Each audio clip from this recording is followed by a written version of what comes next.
the cheering Elvi. Part of a festive, wacky scene as the hometown Tigers brace for powerful rival Louisville. Two games ago, unbeaten Louisville was on the precipice of the biggest upset in school history. 24-7, Louisville shocking Miami. But the Orange Bowl magic kicked in. Devin Hester, the punter to beat. He beat him. The Miami Hurricanes take the lead. Louisville left with new respect, but a gut-wrenching defeat. Now it's time to refocus, and the Cardinals have done it. Led by Southpaw Stephon LaFours, Louisville looking for the perfect ending to this last season in Conference USA.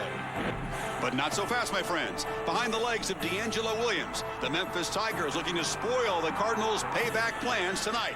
Louisville, Memphis is next.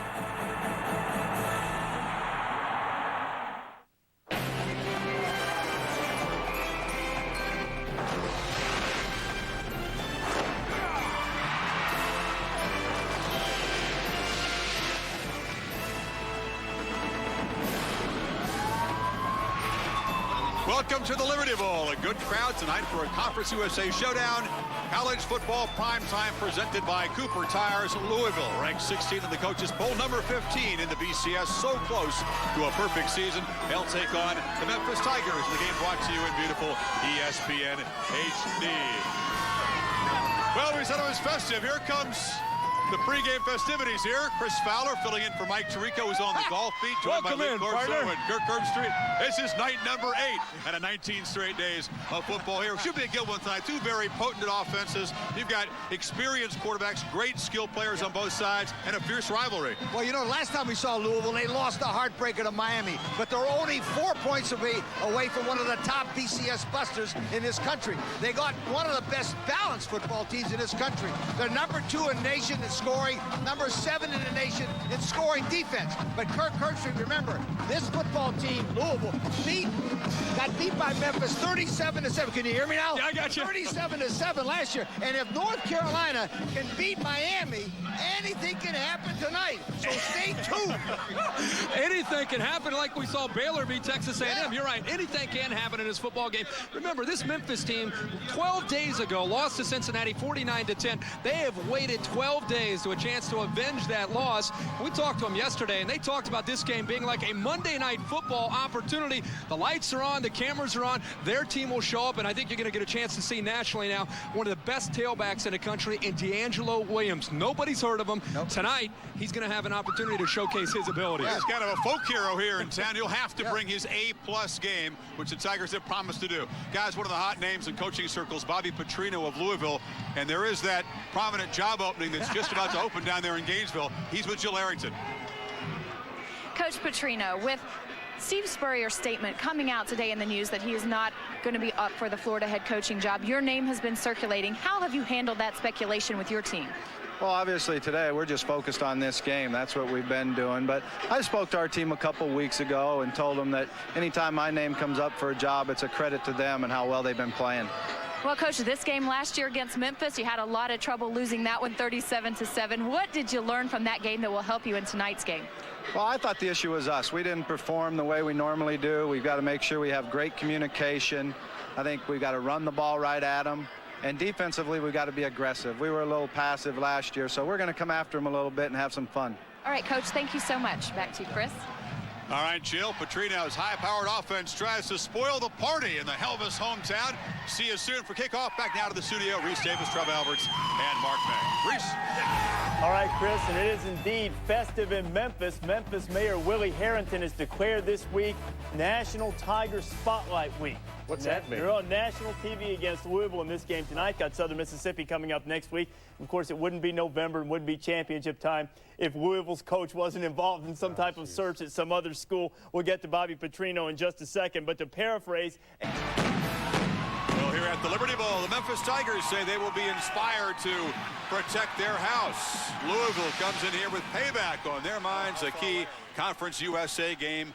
ESPN's Primetime football presented by Cooper Tires. A good rivalry in Conference USA. Louisville sitting atop the league in their final season in Coosa, along with Southern Mississippi, which technically leads by a half game.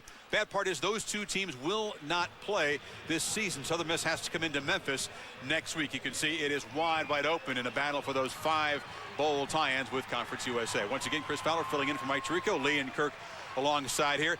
Good ball game, a lot of storylines here. Kirk, 2 quarterbacks from the state of Louisiana. The difference between Danny Wimprine of Memphis and Stephon LaForce of Louisville. LaForce doesn't make a lot of mistakes. He's been very efficient. You know, last year he kind of burst onto the scene, made a lot of plays. He's known as a scrappy quarterback, and I think this year he's kind of taken it to the next level. This offense is very dynamic. It has a lot to do with, first of all, being able to establish the running game, and we were down on the field. They have 3 physical running backs that they're going to try to pound Memphis with, and then they like to get LaForce the football and see what he can do, not only with his feet, but of course his arm, and that'll be the goal tonight, Lee, against Memphis's defense at 3-3-5.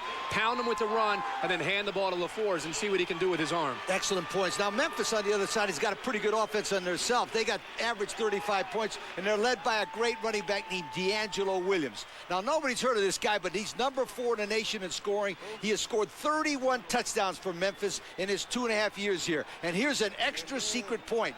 Williams had 157 yards rushing against the Louisville Cardinals last year. So the guy's got confidence. This could be a shootout. So watch this game. There's going to be a lot of points scored in beautiful downtown Memphis and the Liberty Bowl. Another secret fact is he was held to 57 yards his last game. That debacle against Cincinnati they want to bounce back from tonight. It's a bad seat. Down to the field and Jill Erickson. Jill, what do you have?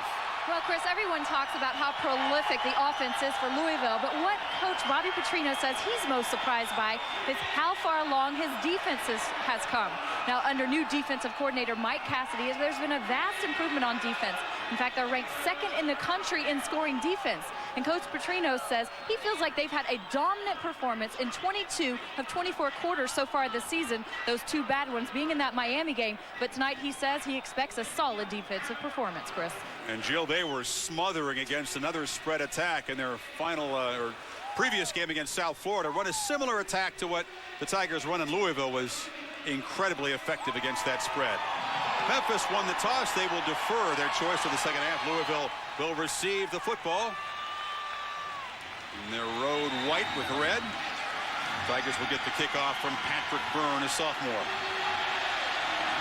Kick return has not been his strength for Louisville this season. Lionel Gates, one of those talented running backs, is back there, along with Broderick Clark.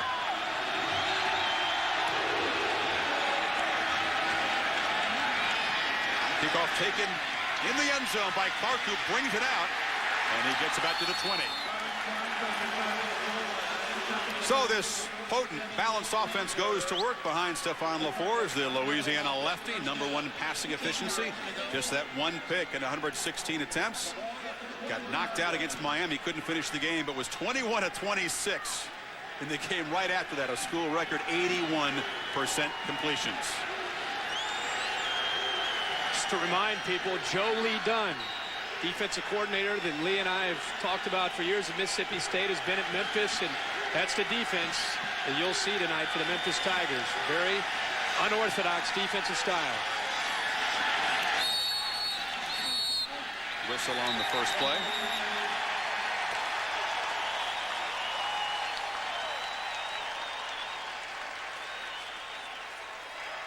Prior to the snap, false start, number 74 offense, 5 yards. It'll be 1st and 15. We continue with the Bud Light lineup. The backs and receivers, Eric Shelton, the big 250-pounder, motivated all week to challenge that undersized defense, as Kirk mentioned. Cards are going to rotate 3 tailbacks with Lionel Gates and Michael Bush getting in there. The offensive line is called the strength of this offense by Petrino. 4 juniors and a senior. Will Rabbit team, the center. 1st and 15. And they'll give it to Shelton. Right side. At Memphis defensive line. Run stopper anchored by Big Albert Means, the nose tackle, slimmed down to 330. 2 tackles are undersized. Marcus West is kind of your sack leader. They line up with 3 linebackers. They're kind of lean. Joe Lee says they're all fast, but sometimes they run to the wrong place. Goodwill The middle linebackers, the #1 tackler, and the 5 DBs. They, in fact, use 3 safeties. Wesley Smith, all conference. He's the best one back there. The corners, very questionable. 2nd and 12 for LaForce.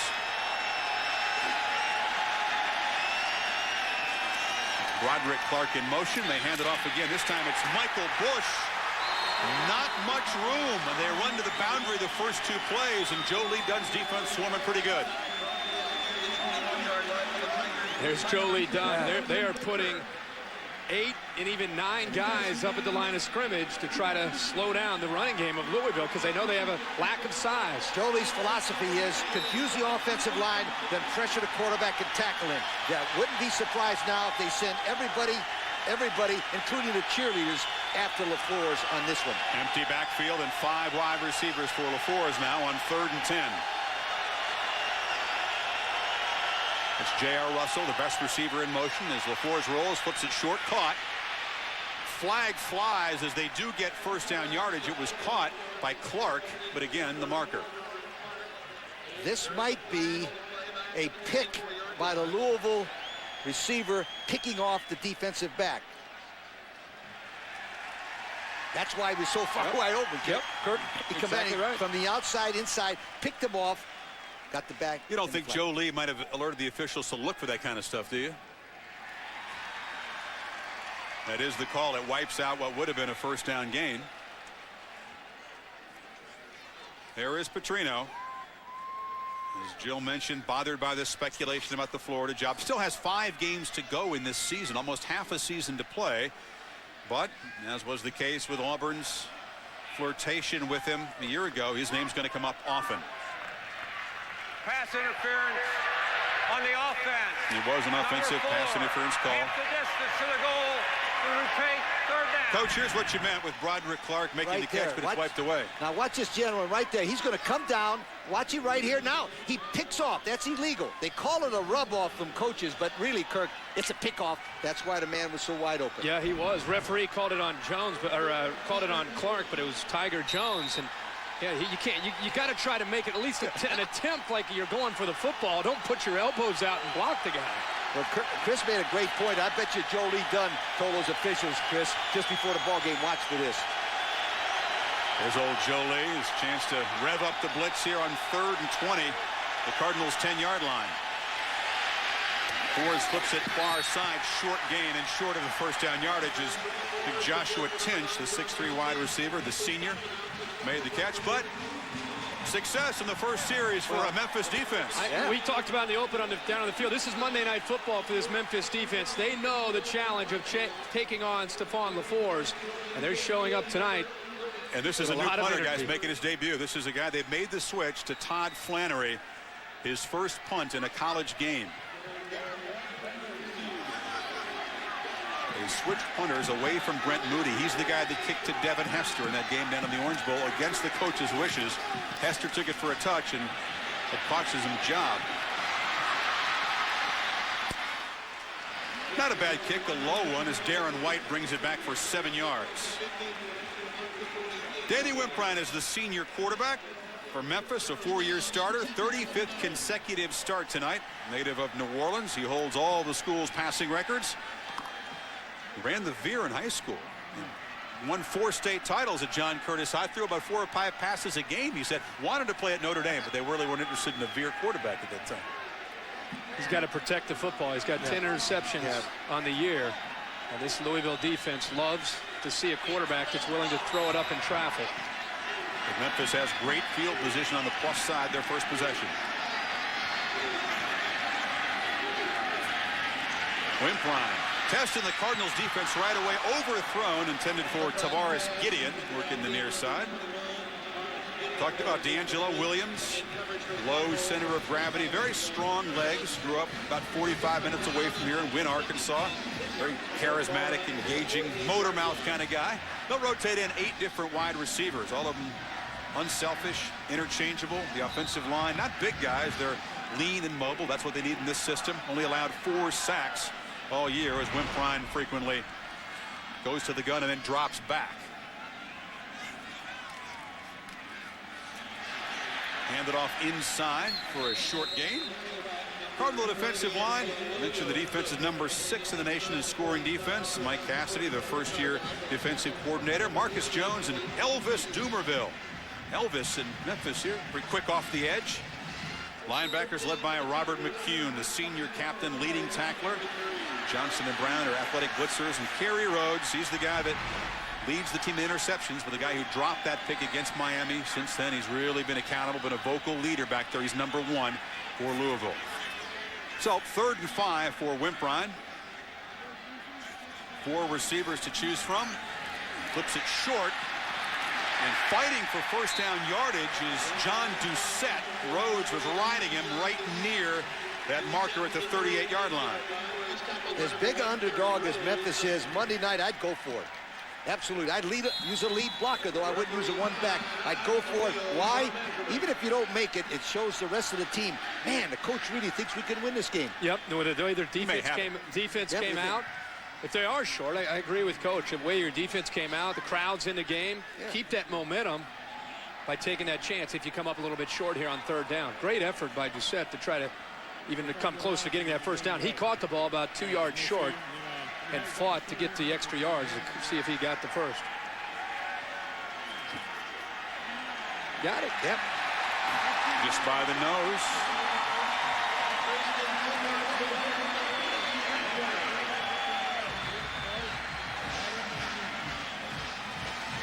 Danny Wimprine kind of resembles facially a little bit Brent Favre, you think? Nice chance to talk to him. Good guy, focused on finishing up his career strong. A couple of showcase games, this one and then the Southern Miss game. But you're right, he's got to avoid mistakes. This has not been a very good turnover team, Memphis, this year. Just number 77 in turnover margin.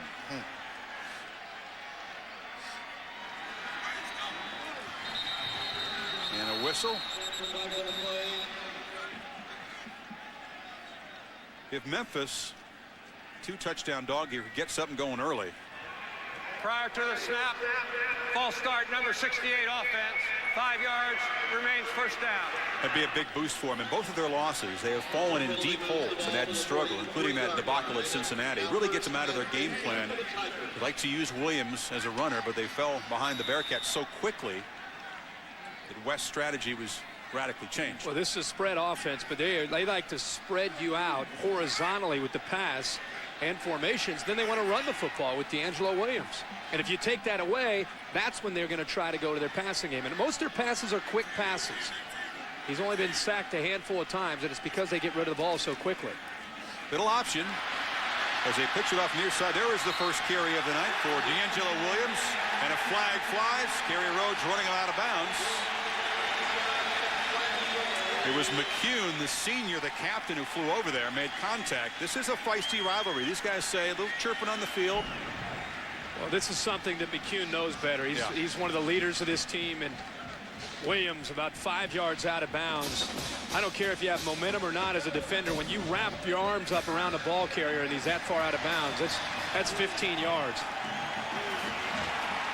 Penalties hurt the Louisville offense, and now the defense. This will march it back inside, right at the 20-yard line. You made a very good point, Chris, before. It's very important when a football team gets blown out one week, the next game they play, you got to have a little bit of success early to get their confidence back. Handed off right upside. This is the fullback, Robert Douglas, a short game. Lee, the Under Armour advantage tonight. Well, the University of Louisville has an explosive offense. They're number 2 in the nation in scoring 42 points a game, and they're number 7 in the nation in scoring defense. Pretty good all-around football team. Well, Memphis, you have to search, and the thing that I came up with for the Tigers is this is an opportunity. It's an opportunity to be on national TV against a team that's ranked in the top 20, who's a team that you want a piece of in your own conference. You got a chance to showcase your team and your individual talent on national TV. Here's what they do at the line, Kirk. They come to the line, Wimprine, they'll make a check, look at the sidelines. And they zip it off complete. Getting inside the 10-yard line is Ryan Scott. First and goal, Memphis. Antoine Harris, the corner on the coverage, but Wimprine has been accurate and sharp, and Louisville a little off balance. Well, what Louisville likes to do is put pressure on opposing quarterbacks with a variety of different looks. What's going to frustrate Mike Cassidy as a defensive coordinator is that Memphis gets rid of the ball so quickly that it's hard to get that pressure. The best thing you can do as a defensive lineman is try to get your hands up to knock the ball down. On 1st and goal, they hand it to Williams, who is corralled at the center. Tried to bounce it left. They grabbed the football from him, but it was down. Memphis has been pretty good in the red scoring this year. They inside the 20 31 times. They've got 27 scores, 20 touchdowns. That's over 87%, and that's one of the reasons right there. Williams can break tackles and make it a big game. As a sophomore, was the conference offensive player of the year. You see plenty of time on the play clock, 20 seconds to go, so they come out and look to the sidelines. And also look at the formation here. You don't see this very often in college football. The old TLC likes to see this. And they hand it off running left. Williams again, not much room. Louisville, a ton of speed there. Darren White they handed it off to. He ended up in the crowd as he was forced out of bounds and jumped up in the stands there in the Louisville section. Kerry Rhodes, 6'3", 215 from Bessemer, Alabama. He's a captain of the defensive team. He flew over there. I'm sure that there's a lot of guys around here that can run fast, but I know one thing, that guy can fly.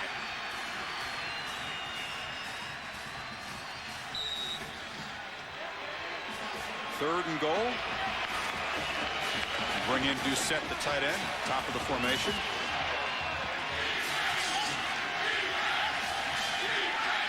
A lot of room at the bottom of the screen for a fade to Gideon, who's his favorite receiver in this kind of situation. 6'4", remember? And that's where they throw.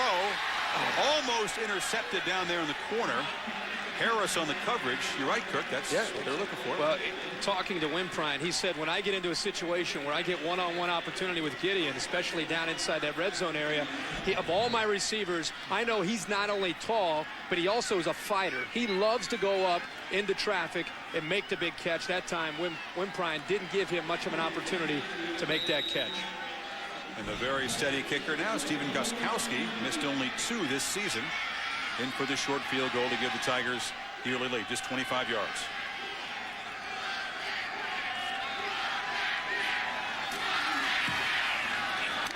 Good job handling the low snap. Ryan Ivey. And Gostkowski boots it through. And Memphis uses the short field, cashes it in for 3 points, and they lead the Cardinals early in the first quarter here at the Liberty Bowl. In possession now coming up. Penalties really killing the Cardinals in their first time.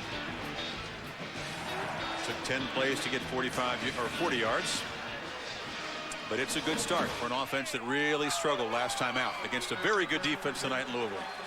What's interesting when we talked to Tommy West, he said certain football teams you match up well, and he felt that his team matches up very well against Louisville, and they're lousy against UAB. Wasn't that an interesting comment? Yep. So far, he's right here. First series. They respect Louisville. They saw the Miami game, but they also remember that they beat them by 30 in Louisville last year. Patrick Byrne again to kick off. Gates and Clark deep for the Cardinals. And it's Broderick Clark. Has trouble with it. Able to bounce it to the far sidelines. He's corralled there by Byrne, the kicker. Reminder that 19 days of primetime football on ESPN, ESPN2, and ABC continues. Day 10 on Saturday. The Hurricanes try to bounce back, get that defense sorted out against Clemson. Also available in high definition on ESPN HD. And then Utah's on ESPN2 as the Utes try to march on undefeated. They've crept into BCS at-large position. See if they can hold it against the Rams. Joe Lee Dunn's defense, very effective. First series against Louisville. Possession 2. Cardinals at their 25 with Shelton behind LaFours.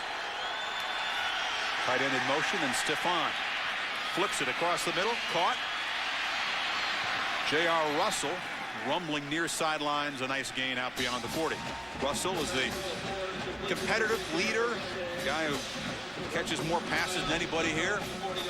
Here's one of the first adjustments by Bobby Petrino after having the ball and seeing what Joe Lee Dunn is trying to do. He's crowding the middle to defend the run. This time on 1st and 10, drops back for LaFours. Very simple crossing route to Steve Russell. And they're dropping that time. They dropped everybody deep in the zone, and he dumped it right underneath, making the right read to J.R. Russell. You guys realize he hasn't had a first quarter incompletion in the last 2+ games now.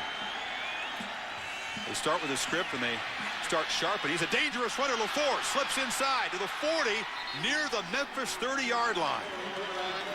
Great block by Shelton, the running back, but that's another component to this offense. LaFours, a quick, terrific runner, 27 yards. And Kirk and Chris, that was a predetermined run all the way. What they did is they cracked back everybody, Kirk, and they just let LaFours go around the end.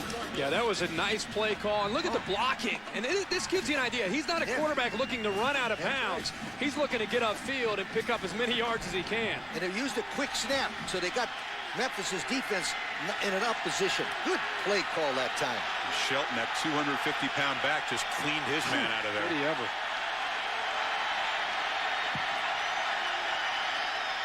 Now Shelton gets the pitch near side. Picks up about 6 of the 25 before Carlton Baker, the linebacker, grabs him. It's interesting because Memphis in their last game against Cincinnati got gutted up the middle quite a bit that day against UC offense. They've realized, I'm sure Louisville's going to try the same thing. Here early, they're putting everything, all their focus in the middle because they think Louisville's going to come to the middle, which they did in their first series. This time, this drive, they're throwing everything to the outside. They're rolling the quarterback, running the football, and even throwing to the outside. And they're in a rhythm as a play-calling offense, and LaFours in rhythm. They make a defense off balance a lot. This time they hand it off to Lionel Gates, and Baker there again for the stop. Let's get out to Jill with more on this lefty Louisville quarterback. Absolutely. Stephon LaFours grew up in a family. The only hearing member of his family, his mother, his father, and his brother were all deaf. He had great communication skills. He learned sign language. He talked on the phone as the interpreter. And all of that helped him mature at a very young age, helping around the family, helping around the house. He says this has really helped him in that quarterback position, having to lead the team and use those communication skills. Says it helped him mature early. He was shy because of it as a kid, but he's outgrown that. Very engaging guy now, and he faces a 3rd down for the 2nd time tonight. They were not successful in their first possession. LaFours zips it across. It's caught for 1st down yardage. Joshua Tinch, big 6'3" senior. Wesley Smith on the coverage. This time Memphis brought pressure from the outside, and it was a nice job by the offensive line in the backs, picking everybody up and giving the quarterback LaFours enough time. And when Louisville has time to throw one-on-one, Lee, they're going to hit it. And Joshua Tinch is 6'3", 215. The good thing about him, he knew exactly where to go for the 1st down and went 1 yard beyond it. Really well-coached receiver. LaFours 3 for 3. Throws near side, caught for a touchdown by J.R. Russell. So Louisville quickly strikes after Memphis took the lead 16 yards as they beat Tristan Thomas, the corner there. Precise throw by LaFours. This is the style of defense they play. Their safeties are up tight. They're leaving their corners isolated. This has been a problem all year long for this Memphis defense as their corners get isolated, and that time it was Tristan Thomas who could not stay with J.R. Russell. Russell's on his way to another big night for this Louisville Cardinals offense. Coverage wasn't terrible. That's just a heck of a throw. Great throw, but that's, like I said, that's been a problem all year. They've been there. They just haven't made plays. Interesting. Memphis tried the same play to Gideon in the right corner, but the pass was different throw. passer. Arthur Carmody tacks on the point. 75-yard drive as the Cardinals answer.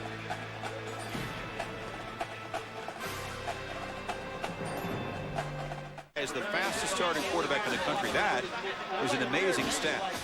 Look at the first quarter completions. The guy didn't throw an incompletion out of the gate. You know, one thing you got to give Stephon LaFours a lot of credit, but you also Jeff Brom, the quarterback coach. I know Petrino sets up the game plan a lot, but Jeff Brom, Brian's brother, coaches the quarterbacks. That's a well-coached quarterback that can do that in the first quarter. Both of them. Both these quarterbacks. Boy, are they good. I love watching that freshman. They're well-coached players.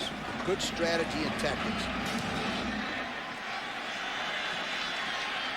Kickoff comes, and that's collected near side by Chris Kelly of the Tigers. Popped by Malik Jackson. This is going to be something to keep an eye on all night. Look at everybody at the line of scrimmage. The safety is in the middle of the field. They're leaving both their corners on an island.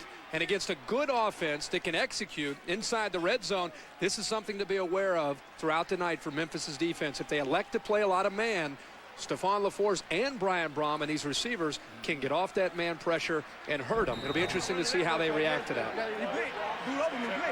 And how will the Tigers react? Trailing for the first time tonight. Hand it off inside to Williams. Tough running as the Cardinals closed that down pretty quick. Okoye helped out by the linebacker McCune on the tackle. Remember one thing about Louisville, they're #1 in the Conference USA on rush defense. They only allowed 98 yards per game. Only 2 rushing touchdowns all year, and that's playing against some pretty good football teams. So they'll stuff that run real well. Have not allowed a 100-yard back this season, and Williams has reached the 100-yard mark in 15 of his last 17 games. He's in the slot near side, but it's a decoy as Wimprine tries to get the ball to John Doucette, the tight end. Dropped it. They want to get Williams involved in the passing game as well. Very good receiver. Natural receiver, good hands, and we'll see him try to get the ball to him in different ways. Oh, that time he was lined up in a slot. They're going to line him up right now in the slot to the bottom of the screen, and you don't see very many tailbacks. Reggie Bush is a guy who can do this. And he's just as dangerous down here in the slot as he would be lined up in the eye. Cardinals don't blitz on third down. Wimprine flips it over the middle, caught by Maurice Avery. Avery still running. Finally inside the 35-yard line as the two-sport star of the Memphis Tigers. Also on the basketball team, the big play, beating William Gay, 43 yards. Boy, that's a beautiful play to Maurice Avery. Remember, Avery is a former quarterback, so he has a good idea of where to go into that field, Kirk. And I like the way he caught it with his hands for a former quarterback. Yep, a veteran who's used to finding the hole right. The ball is thrown right over the top of Brandon Johnson, who is 6'5" as a linebacker. Perfect throw, great execution by Memphis's offense. Williams comes in motion and takes the ball, running far side, accelerates for a nice gain. Near the 20-yard line, Rhodes there on the tackle. But you see the burst of D'Angelo Williams. 12 more yards. Rhodes, a busy guy in that Cardinals secondary making tackles. Entering tonight, Williams is just a junior. #1 in Memphis career rushing yards, all-purpose yards, 1,900-yard games. And is closing in on that touchdown record. Has not decided what to do with his senior season yet. It's Wimprine on a roll, throwing back, top of the screen, wide open for the touchdown is Robert Douglas, the fullback. Take that.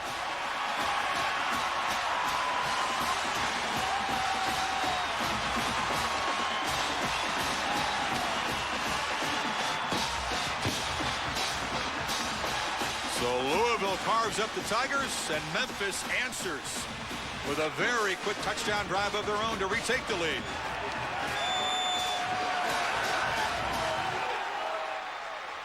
We're in for a shootout, fellas. Well, that's what we thought. We thought we had a shot to see that kind of game. Tommy West gave Bobby Petrino some of his own medicine with a little trickery. Snap is high, but Ivy once again does a good job getting it down for Gostkowski. Has now made 81 straight PATs. Both offenses clicking. 10-7 underdogs. Tom 2 and the Tigers, along with plenty of Elvi in the crowd tonight, had the lead. Did you and the Schooner make it over to Graceland? Not me, man. Not today. I've been there before, though. It's worth checking out. I just didn't know if you made it this tour or not. I got some Elvis glasses. I hope we get to show them all. Kids under 6 are free. Kirk, you can bring the whole posse. It's a bargain. Danny Wimprine, the New Orleans native. Impressive answering drive as they go 78 yards in 5 plays to retake the lead. Strap yourself in. Conference USA football tonight. Short kickoff is collected, and the Cardinals will have their best field position of the night. What happened here? Randy Fietner, nice call. Randy Fietner, the quarterback coach, he was a former quarterback coach at Arkansas State, did a great thing. He took the fullback right there, and he sends him out in the backfield. Now, the key thing about that, Robert Douglas, Kirk, only 3 catches all year. The other thing they did is to play action, having success, keeping Louisville's defense off balance. Wimprine did a good job of selling it, and if Louisville defense lost Douglas going out. Nice job. You're right. Great call by Fietner. So far, the first 2 series, a nice job of calling these plays.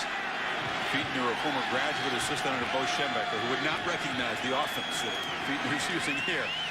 They put Michael Bush in, and big guy, one of 3 huge physical backs the Cardinals use. Close to 10 yards is Spitz and Darvo on the left side there, made nice blocks. Louisville will swap their offensive line. Those are the 2 best linemen. They use them to the weak side of the field. He picked up 9 yards. Hometown guy, high school quarterback, Mr. Football here in 2002. Mr. Football, state of the Kentucky, was a great basketball player too, boy. Could probably play for Patino on the basketball team. Has become very unselfish and an unselfish player, accepting his role and enjoying the role as a tailback. Now it's Shelton, first down yardage up near midfield. They hope to take a toll on that defense, that undersized Tiger defense, by pounding away with these physical backs and then seeing how eager those guys are in the second half to come up and make tackles. That's exactly the key to this football game for Louisville, is they've got to be able to pound these backs. And again, looking at these guys down the field, they don't have to take a back seat to any tailback physically that we've seen all year with their size. I mean, these guys are 245, 250 pounds. Gates comes in at 230.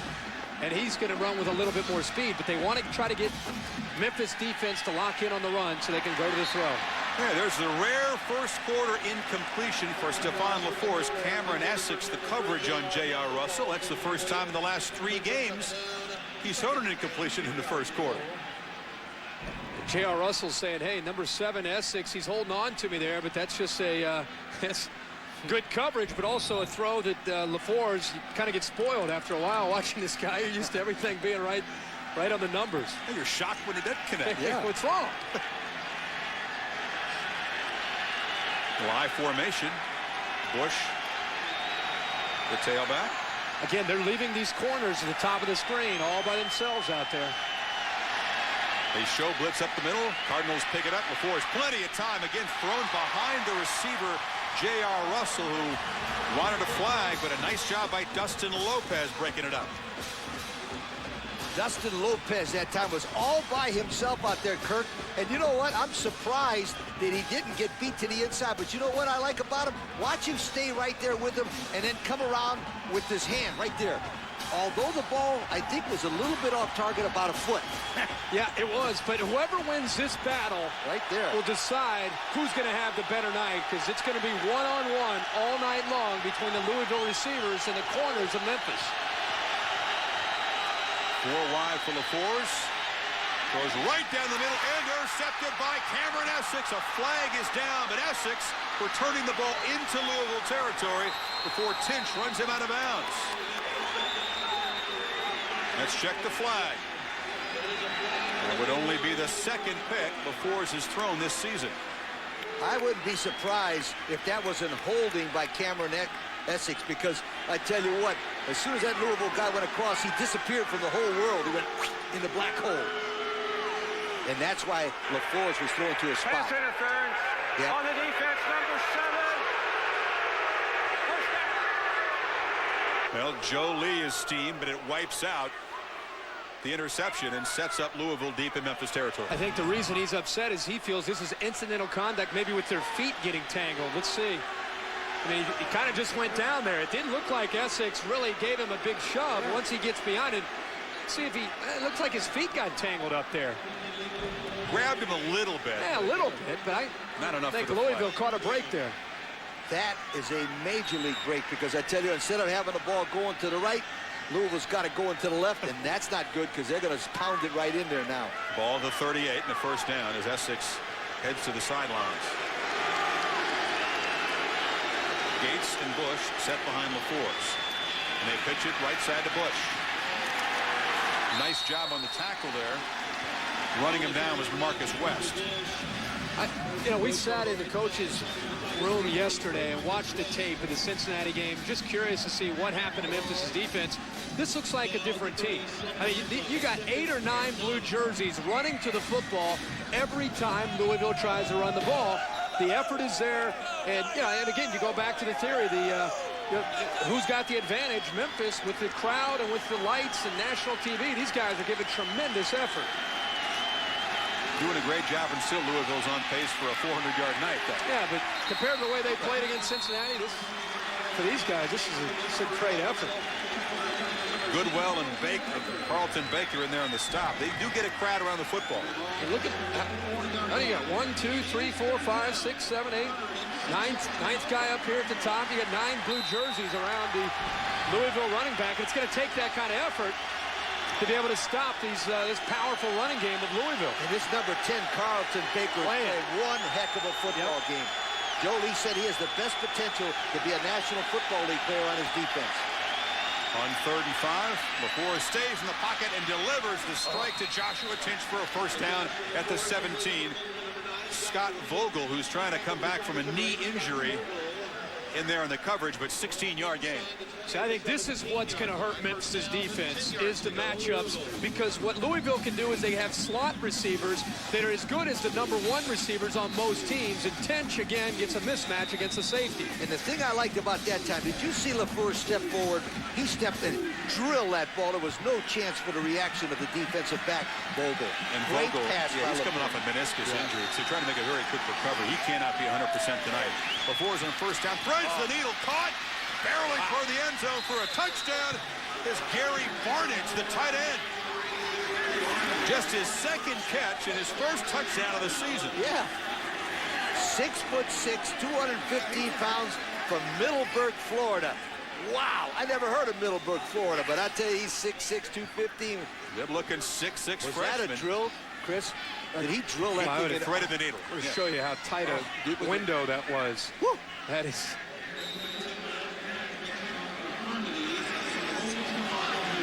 Carmody, as the lead seesaws back again, this time in the Cardinals' favor.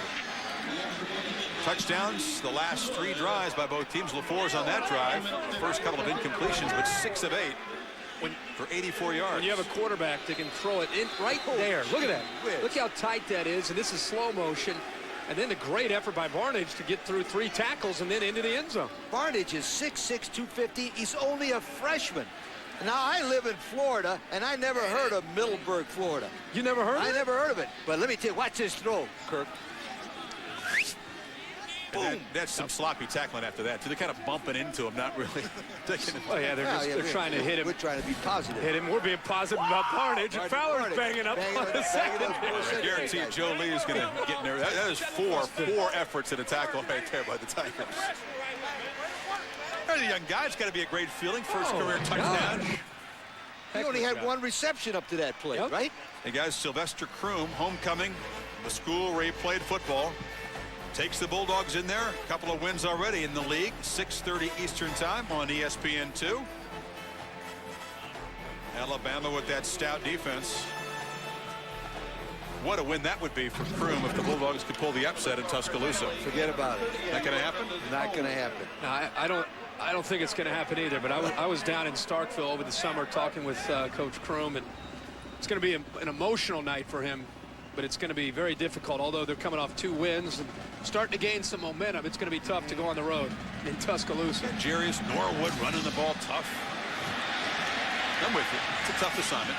Very short kickoff.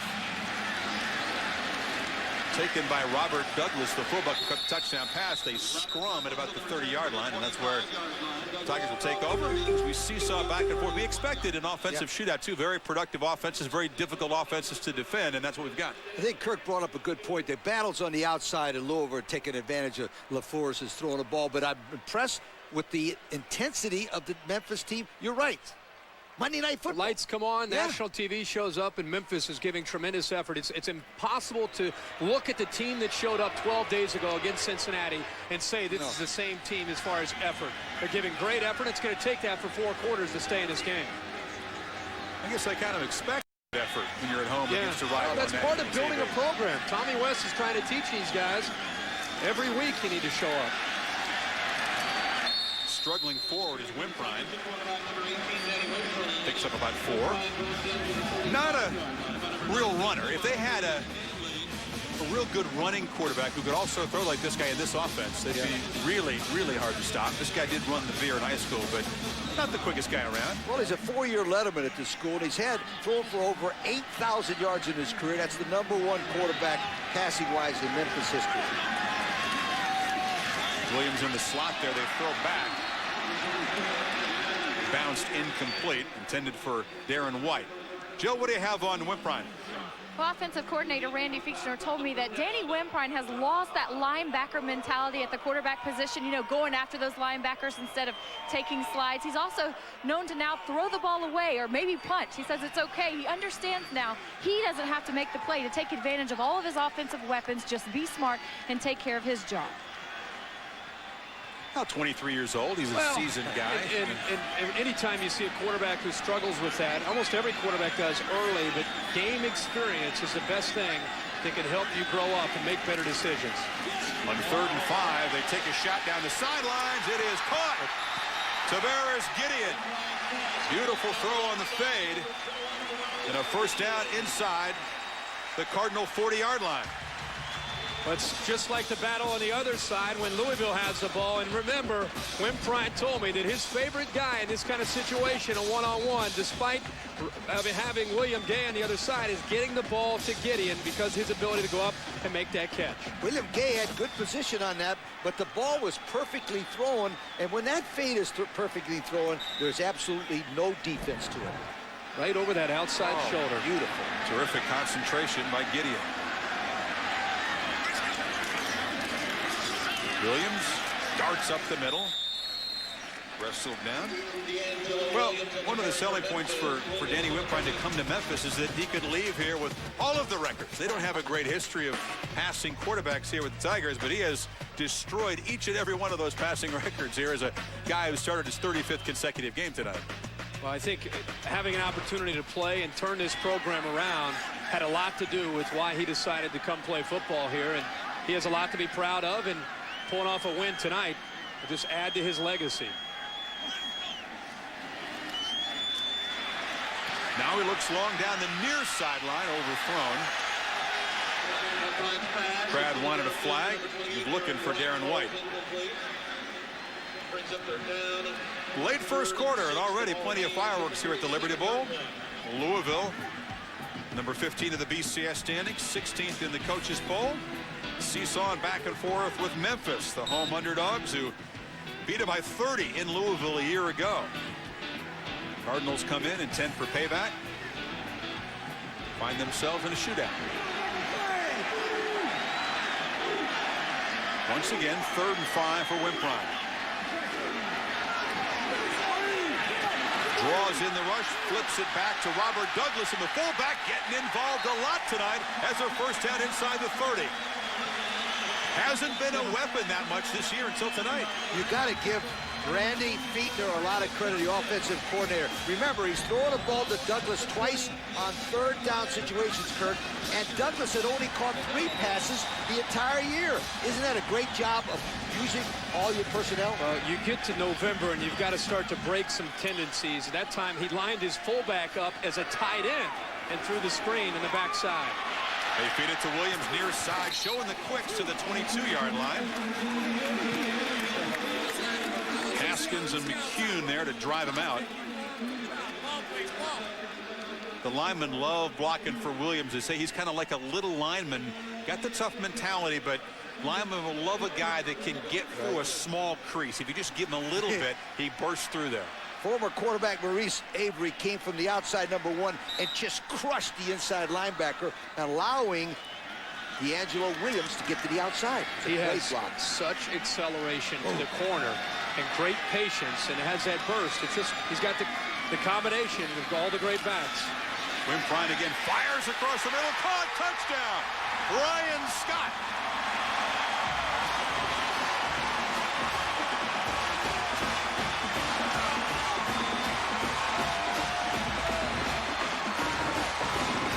tough try for William Gay. He was beaten again on the touchdown.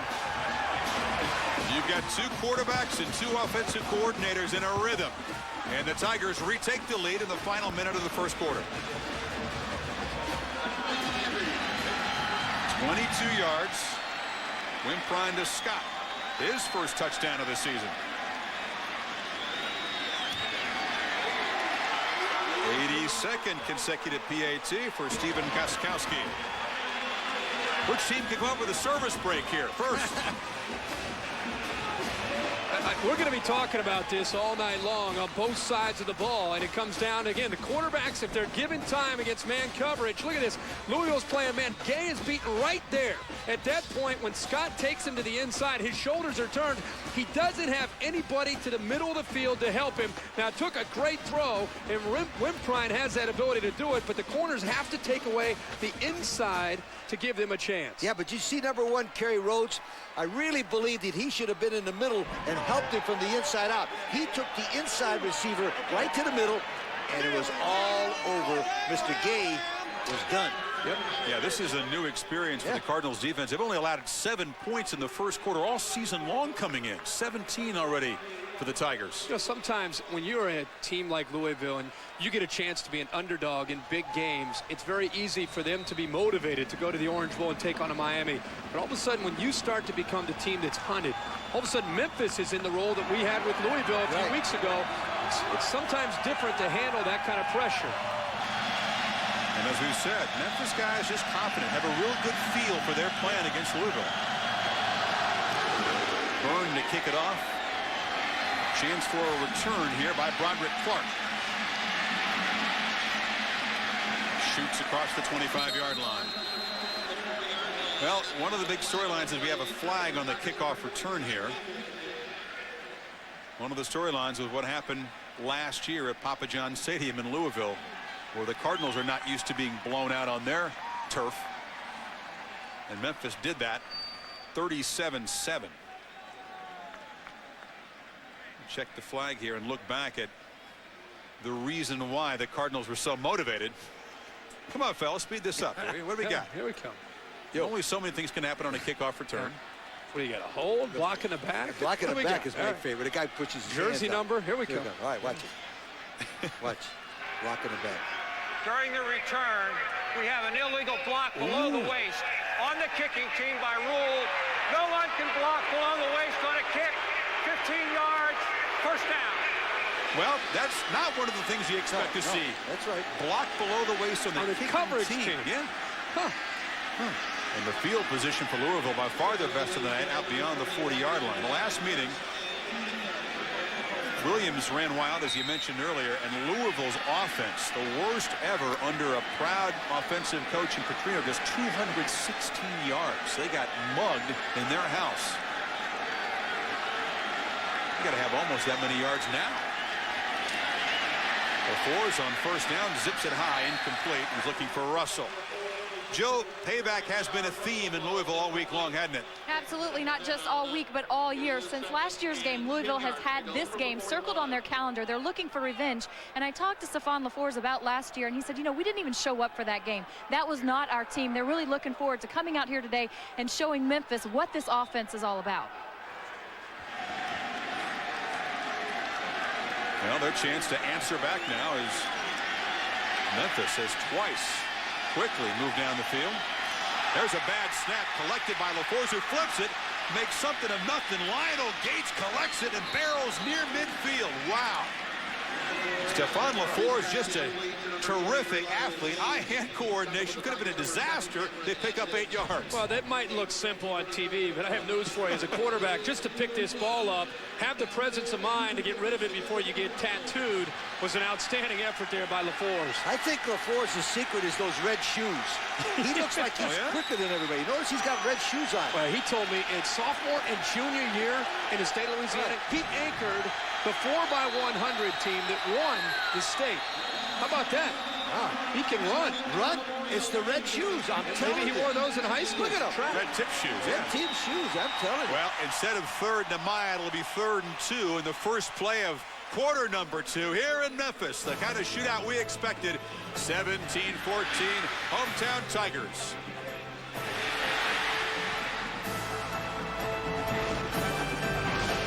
Football presented by Cooper Tire. How do you like those for first quarter stats? Both offenses almost frighteningly efficient. I mean, there was one bad possession by Louisville, the first possession of the game, when penalties hurt them. Since then, points on every drive. And Louisville now, 3rd and 2 near midfield. Before they fumble the handoff, Tiger football. Marcus West down on the ground, a bad exchange. And Memphis in business. Preston Kirk, Lionel Gates was too far away from LaForce, and it's caused a fumble. Watch it, and then it hits his elbow. Kirk, he has the wrong elbow up. He's got to keep that elbow up. It's funny, as a coach, you work on that 1,000 time. times. You just think it's going to happen naturally, and by the time you get into games, let alone November, Louisville as a team, they're +9 in turnover margin, only 6 turnovers on the year coming into tonight. One of the top 5 in the nation in turnover margin. This could be a big one. This is a service break for Joe Lee Dunn's defense, and now it's the direct snap to Williams, who fumbles it. A little wrinkle there. You don't like the gimmicks, do you, Lee? No, I don't. You know why? You're playing well, you're playing well. Let's take a look at the play before that and understand why there was a fumble. What you have, the rule is the tailback always has the inside elbow up. Well, he doesn't have the inside elbow up. He has it down, Kirk. And you know, as a former quarterback, there's no place to put the football. Just looked like the ball came in there and just didn't hit the mesh point. Meanwhile, the fumble by Williams recovered on 1st down.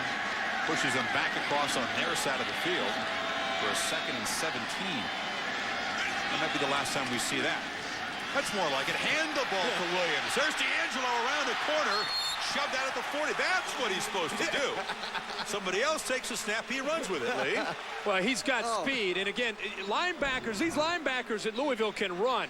McCune in the middle at number 54. Brandon Johnson right there, number 97. He's able to get to the outside and take it to the next level. And when he gets to the 2nd level, if he's got room, he's going to outrun any secondary in the country. This guy's got serious speed. Johnson at 210 is a pretty quick linebacker. He just blasts right around. Yeah. Williams now with 43 yards on 9 carries, 13 on that one. Wimprine flips it across the middle, complete. Tavares Gideon working one more time on Kerry Rhodes. We're going to be saying this probably till about midnight Eastern. It's one-on-one. It's one-on-one opportunities to the outside. And right now, you have a quarterback for Memphis, Danny Wimprine, who is in a zone. He is feeling it. He's in rhythm. He's dropping back. And he seems, especially with those quick slants, putting the ball right on the money against man coverage. You see that face in that movement? I'm telling you, Brett Favre. I think he looks a lot like him in the meeting. Look at him. Kind of a hefty guy, too. Yeah, he's put together. Hefty in a good way. Yeah, of course. Timeout. Tigers threatening, already up 3.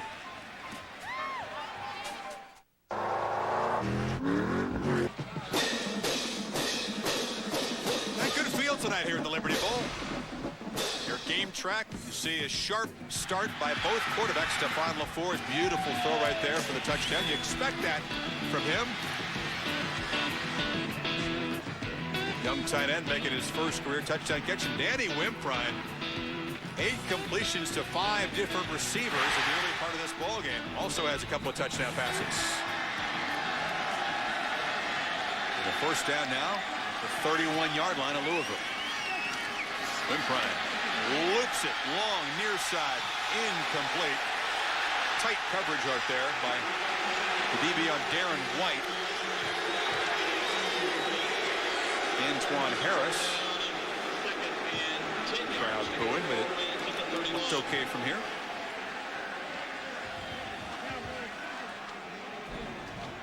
What I like is the ability of this offense to be in a spread offense, and a little bump, but you know what? They'll put their receivers out there, or running backs out as a receiver, and it makes it tough for a defense to be able to match up personnel-wise. Williams scoots it back, breaks it near side, shows the burst, accelerates. D'Angelo Williams headed for the end zone.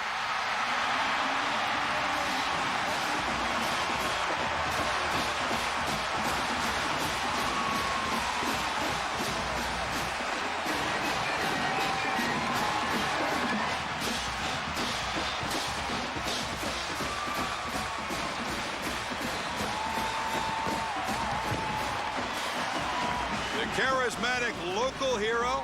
He's from nearby in Arkansas, 45 minutes away. D'Angelo Williams, a breakout night. 31-yard touchdown in Memphis. Draws ahead by 10 as the reliable Gostkowski boots through the PAT. A very good Louisville defense on its heels, and the Cardinals in a 10-point hole on the road in Memphis. He's living up to it. And now can Louisville answer? They're in a 10-point hole. This is typically the time when Brian Braun, the true freshman, comes in at quarterback. Clark tries to give him good field position, driven out at about the 28-yard line. Let's go back to the touchdown and see at the initial spot why it was so good. Watch John Doucette right here block this man and pancake him. Kirk, watch this block. Doucette, boom. Watch it. Oh, what a block that was by him. And look at the receivers downfield. Gideon did a nice job there. Avery, and when you got a back like Williams, just hold on to your block downfield just long enough, and he'll be by you before you know it. D'Angelo Williams has such tremendous speed and vision in the open field. I think that's what separates him, is he's a game breaker every time he touches it. They stick with LaFours at quarterback in this 10-point hole on the road.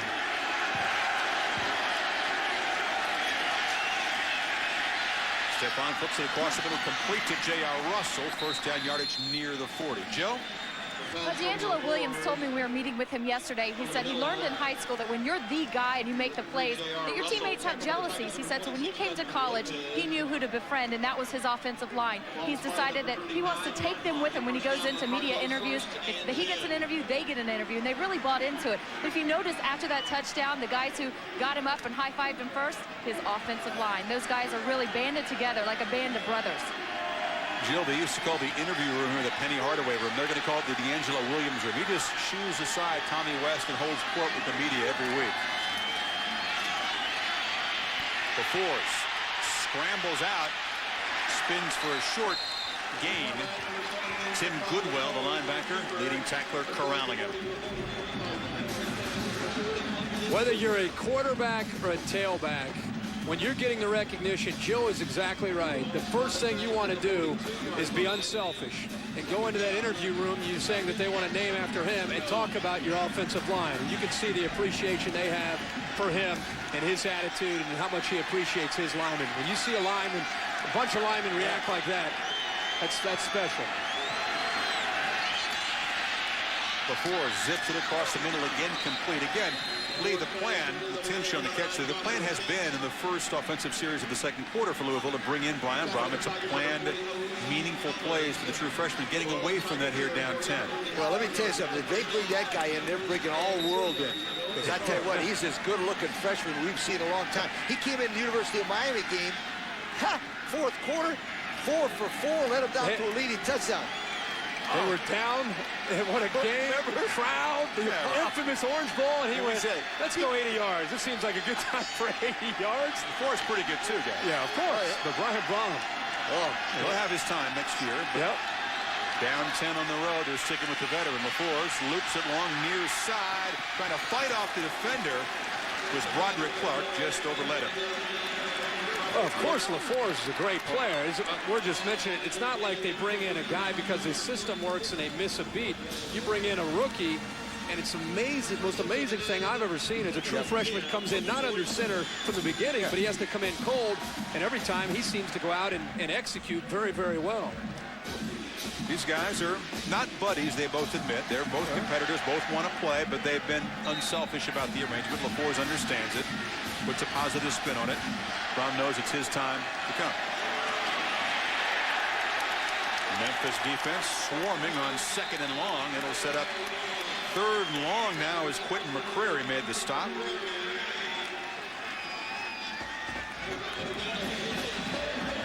Take a look at Jolie Dunn now. One of the reasons why he's had success against Bobby Petrino is because when Jolie was at Mississippi State, Bobby Petrino ran the Auburn offense. And Jolie told us it's the same plays. Different jerseys, different guys. But that's why he's had a lot of respect. Remember, he held Louisville to 7 points last year. Crowd as loud as it's been all night on 3rd and 10 for the Cardinals. And there is LaFours. Scampering up the middle near the marker. I think he's just short. That is a weapon on third down. LaFleur scrambles.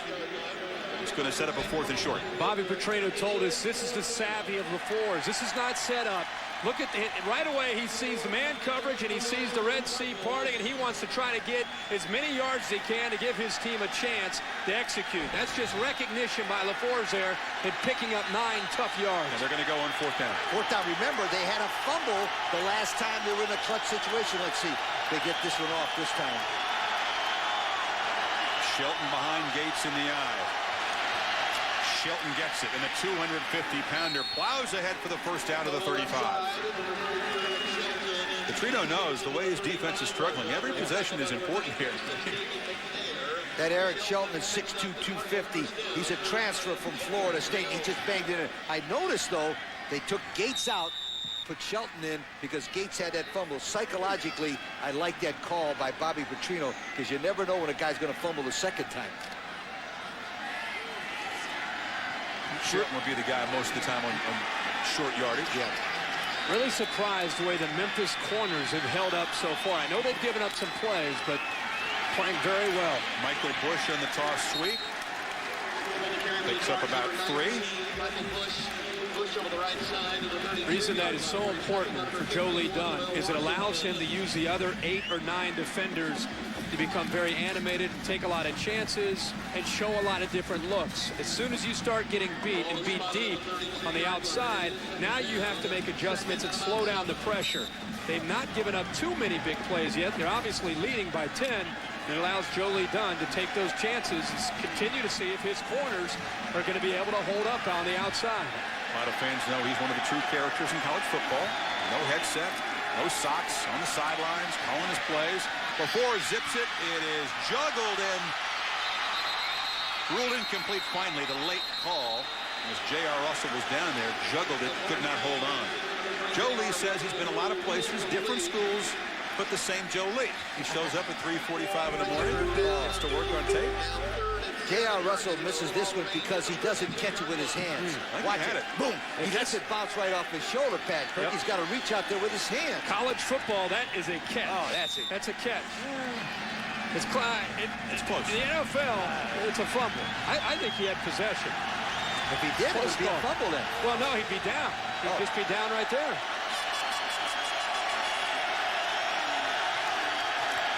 Third and 7. That's Gates next to LaFleur's in the backfield. Stephon throws it up the seam. Caught. Touchdown. J.R. Russell did not juggle that one. The senior collects it, beating Sam Brewer. And Louisville draws closer. What a throw by LaFleur's.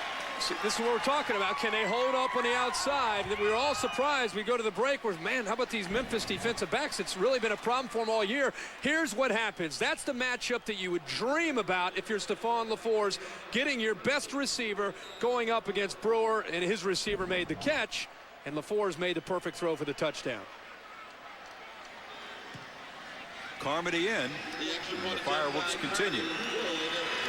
J.R. Russell coming off a big game, the best of the season against South Florida. He's a Florida native, continuing tonight. 4 catches for 76 yards and a pair of touchdowns. Tigers get the ball back, still leading by 3. Game last up against Cincinnati. Louisville has just answered, but what an offensive show. 3 minutes into the second quarter, 24-21, as the Tigers have equaled all the points allowed in the first half all season by the Cardinals defense. Chris Fowler filling in for Mike Tirico. Lee Corso, Kirk Herbstreit, Jill Arrington. Settle in. It's going to be a long one and a fun one. Kickoff, short one, collected at the 10-yard line. As Lakendis Cole tries to break a tackle. Junior stopped by Abe Brown. Well, the 68th annual Maxwell Award awarded to the outstanding player in the country, and D'Angelo Williams showcased tonight for Memphis, one of the semifinalists.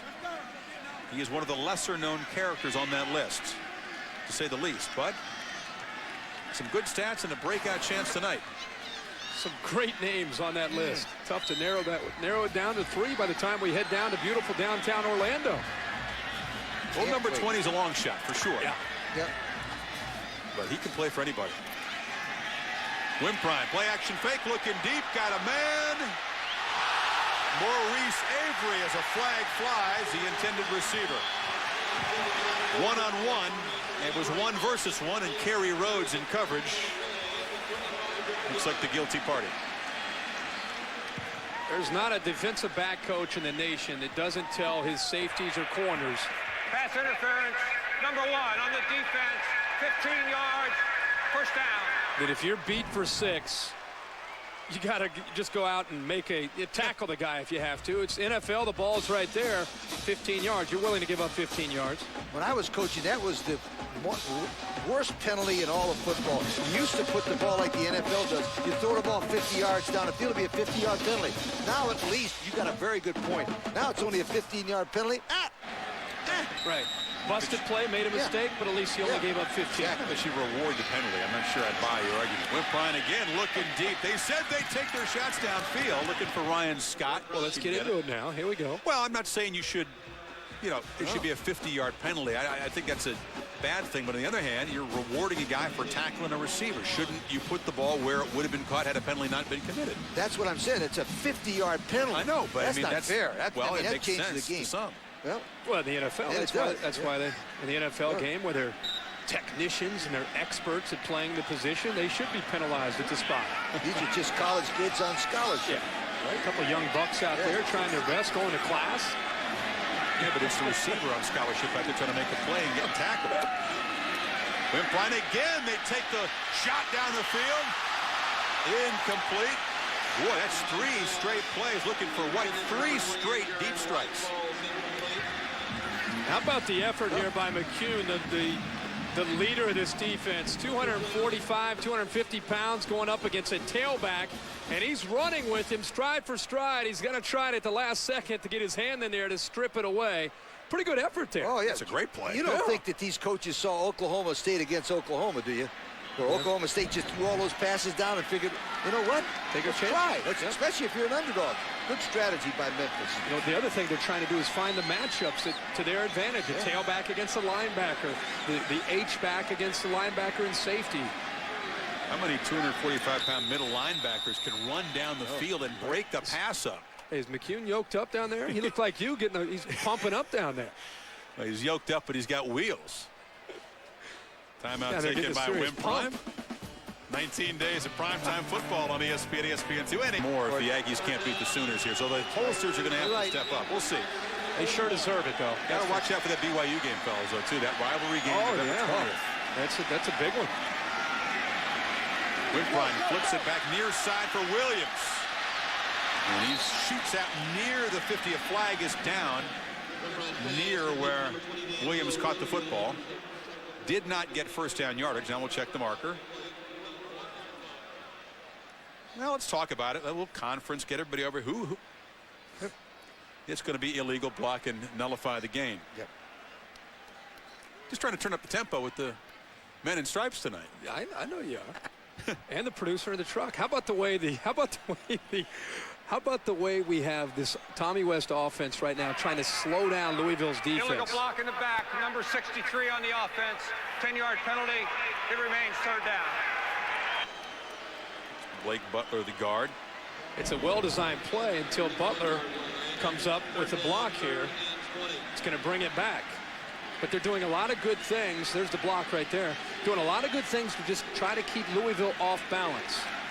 You would think Butler would know better than that. He's from Cleveland, Ohio. Yeah, those guys grow up. Those guys, they know what they're doing. Yeah. He's the only young guy in that offensive line, a terrific prospect. He's blossomed quickly in his career. 3rd and 20 now for Wimprine. Hands it off to Williams. D'Angelo trying to turn the corner, gets a block, fighting across the 40. The ball is taken away.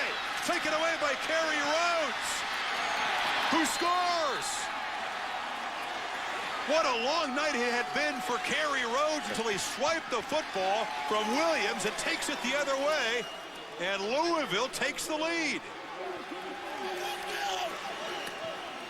40 yards on the return, and what a turnaround for this Louisville defense. But you almost feel like which defense can make a play? Who's going to be able to create a turnover? Who's going to be able to make something happen? And this time, Rhodes, we talk every Thursday night about the emphasis that defensive coaches are putting on stripping the ball away.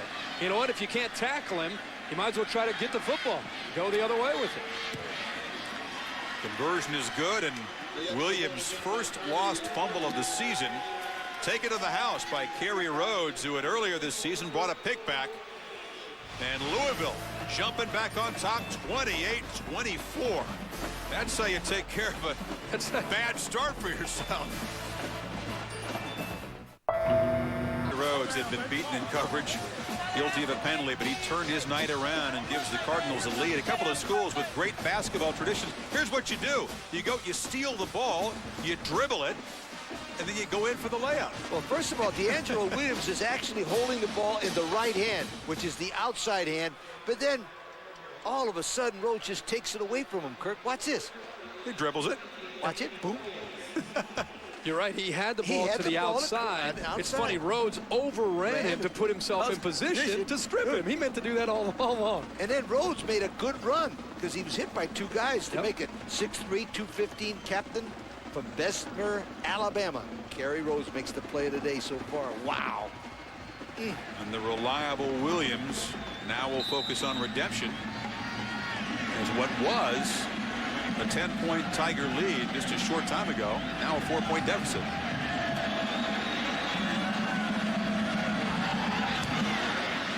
Good to kick off. And once again, a return. This time it's Kelly slipping ahead near the 30-yard line. Chris Kelly, the senior receiver, stopped by Harry Douglas. Joe? Well, D'Angelo Williams told me his goal coming into every game is not to fumble the football. He said he had extra care and working on that in the offseason, taking care of the football. But that was just a great play by Kerry Rhodes. I'm sure he's very frustrated by it. Yeah, 202 touches and only one fumble is not bad, but it came at a tough time in this game.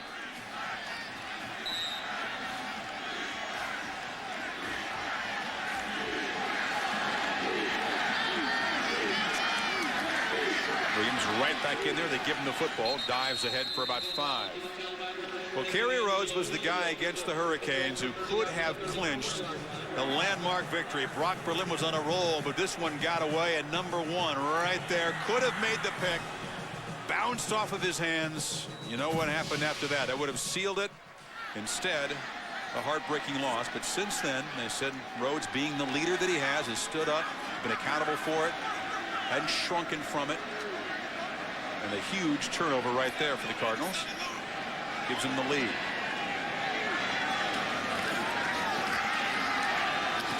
There, that one play away, guys, from being undefeated, from being in the top 10 in the polls, perhaps in the BCS, and perhaps themselves headed for a big bowl. You know, that play by Rhodes has sparked Louisville and taken his crowd out. I know we're just beginning. Seems like the second quarter. We've been here for a couple hours, but I'm really anxious to see what happens here on third down. Memphis has had a lot of success tonight on third down, 5 of 7, and they've converted some long ones. But after that big turnover for a touchdown, let's see what happens here, because this could spark Louisville with some momentum. There was a turnover for a touchdown last year by Memphis that turned that game around and sparked their big rout. Now they have to answer. They flip it back near side, and Joseph Doss has plenty of room. The freshman inside the 30. Follows his blockers inside the 10. D'Angelo Williams was out there leading the way as Joseph Doss, the freshman third-string tailback, takes it 56 yards. And Antoine Harris, the corner, is down on the far sidelines. He was involved in the tackle for Louisville.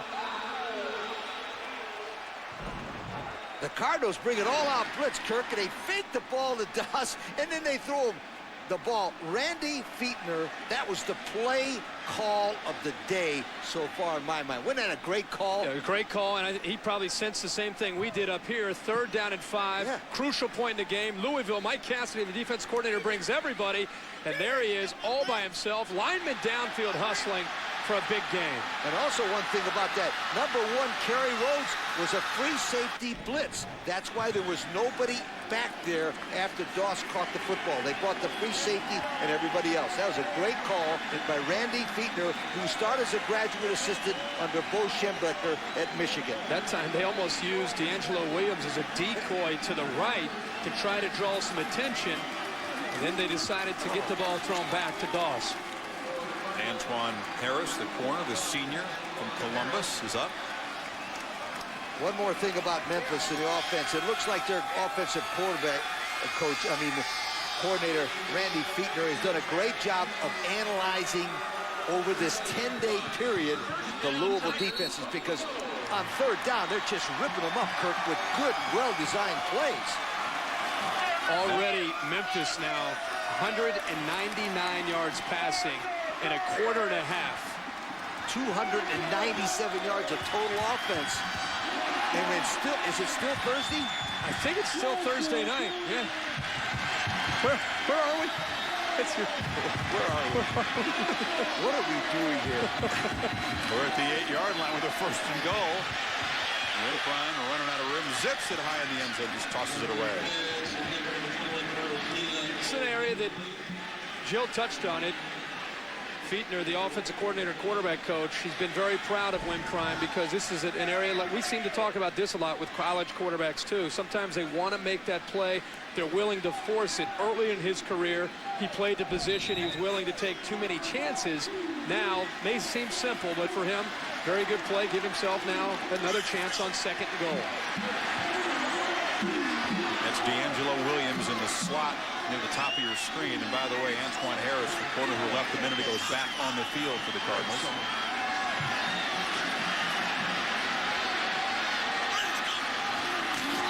Prime darts up the middle on 2nd and goal, gets down near the 2.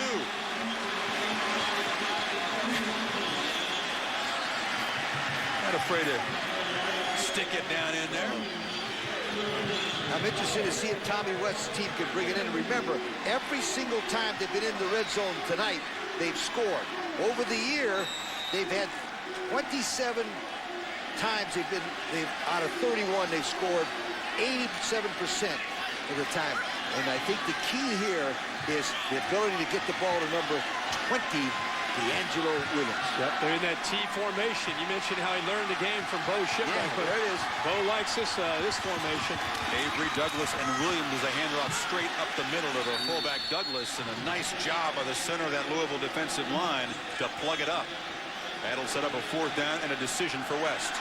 Lee, you said they've had this chance. They've had an opportunity in the red zone and scored. A lot of that times it's been from the spread and in the shotgun. They struggle because of this offensive line down inside the 5-yard line, because now they've got to be physical. And that's something that their offensive line is not very good at doing. Crowd wanted them to go for it. Instead, they've trotted out Gostkowski with a short field goal. Reliable kicker, pitcher on the Tigers baseball team. Tough angle here on this short one.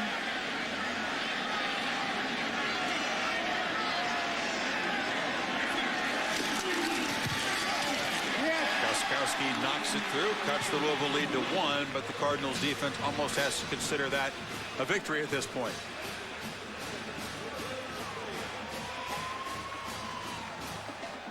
Well, Louisville will get the ball back. They've not shown the true freshman, the talented Brian Brown we've talked about yet. Might this be a time they pop him in there? He's throwing the football right now down on the field. You've got to think this is going to be his opportunity unless Stefan just warm it up. Brown, the guy with great bloodlines at Louisville. Quarterback family. His brother Jeff's quarterback coach. Of course, his dad played. Great legacy. LaForge is still warming up. I want to say one thing before that. As a coach, I never, ever allowed this to happen. I never had my quarterbacks play and catch. You know why? Because my first year at Louisville, I had one of my quarterbacks break a finger. The second team guy threw it so hard to the first team guy. Trying to throw that big arm, right? No, I always thought he did it on purpose. I swear to God, I thought he did it on purpose so he could play the game position. Get those receivers involved. Exactly. You never have a quarterback catching the football from anybody else. They're athletes, Lee. Not going to stop. No, I'm telling you, Chris, I'm telling you. They get you, break a finger, get a receiver over there, and let him throw the ball and hand it back to the quarterback. That's the way you usually see it done, but they were kind of pitching it back pretty softly. Okay.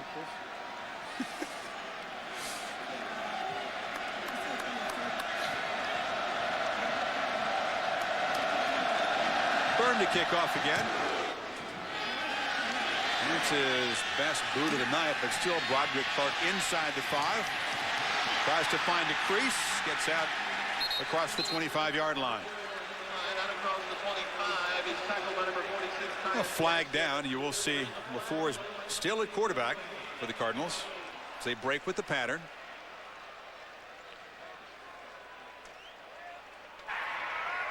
Illegal block in the back on the return team, number 80. That will be half the distance to the goal. First down. So poor field position for LaFleur. As Kirk talked with him about this quarterback rotation. It's your senior year. Every quarterback dreams about his senior year. They come up to you and they say you're going to share duties with a freshman. How'd you handle that at first? It was tough. You know, it's something that, you know, I'm not used to. You know, it was just a tough situation, but, you know, you just got to take advantages, the good things out of everything that you go through and learn from everything. And, you know, early in the year, you know, just kind of, you sit back a series and you just watch and see what defenses are doing from a different angle and why coaches call in certain plays. So you just try to take advantages from everything that you go through. And, you know, so far it's been working well. Well, can you read between the lines there at all? I think I got you. Yeah. You got that one? Not thrilled. No, I mean he'll for the team he's going to accept it and deal with it. But any quarterback, especially a guy in his senior year, it's his offense, it's his team. Brian Brom's going to have a chance, but he's accepted it and it's worked. And he's kind of taken the team line, which is a smart thing to do. A couple of runs by Louisville will get it out near first down yardage. Going to be just short. Set up a 3rd and short. But maybe it's also insurance against an injury. LaFleur's is a guy, not the biggest guy in the world. They ask a lot of him. He runs around. Maybe it's important to get Brom some meaningful snaps in case LaFleur's goes down. Perfect example, 4th quarter against Miami. Sure. LaFleur's goes out. Brom comes in, looks like all world, almost wins the ball game for him. If they hadn't had the rotation, it'd be hard to imagine Brom stepping in there in that situation. Yeah, and of course, and I agree with that. It's just Brian Brom has such a bright future, but Stephon, if you're asking me as a senior, as a quarterback, and you're LaFleur's, that's your huddle. That's your linemen. These are your receivers. It's your group, and you want to fight for that. And when they take that away from you, sometimes that's tough to do, but he's been able to handle it. And Brian Brom, he's been at 24 possessions and led them to 13 different scoring drives in just 24 possessions. Also, one thing about LaFleur's, remember, he was elected captain of his football team. That means he's the leader of the football team, and you know down deep, as you said, it's his team. Yep. Handled it well, but again, big picture. Oh, it makes sense from a coaching standpoint, but for the kid, for the player, it's a tough thing, and he has handled it very diplomatically, handled it very well. Cardinals did get the first down on that run. They hand it off inside to Gates again. This is kind of the offense I thought we would see a little bit more of from Louisville. After talking to Bobby Petrino, I thought they would try to establish the run, whether it was Gates or if it was going to be Shelton or Bush. I thought they'd really try to pound Memphis, but they haven't had much success because of the way Jolie Dunn's attacking. I also think that Petrino never thought that the Tigers would have 27 points on them in the first half. Yeah. You don't think so? They'd allowed 24 in the first half all year? Exactly. Shelton back in. Is the eye back. Takes the toss. Has a crease. Eric Shelton to the 40. Look at the 250-pounder run. They're not going to get him. 78 yards. Eric Shelton to the house.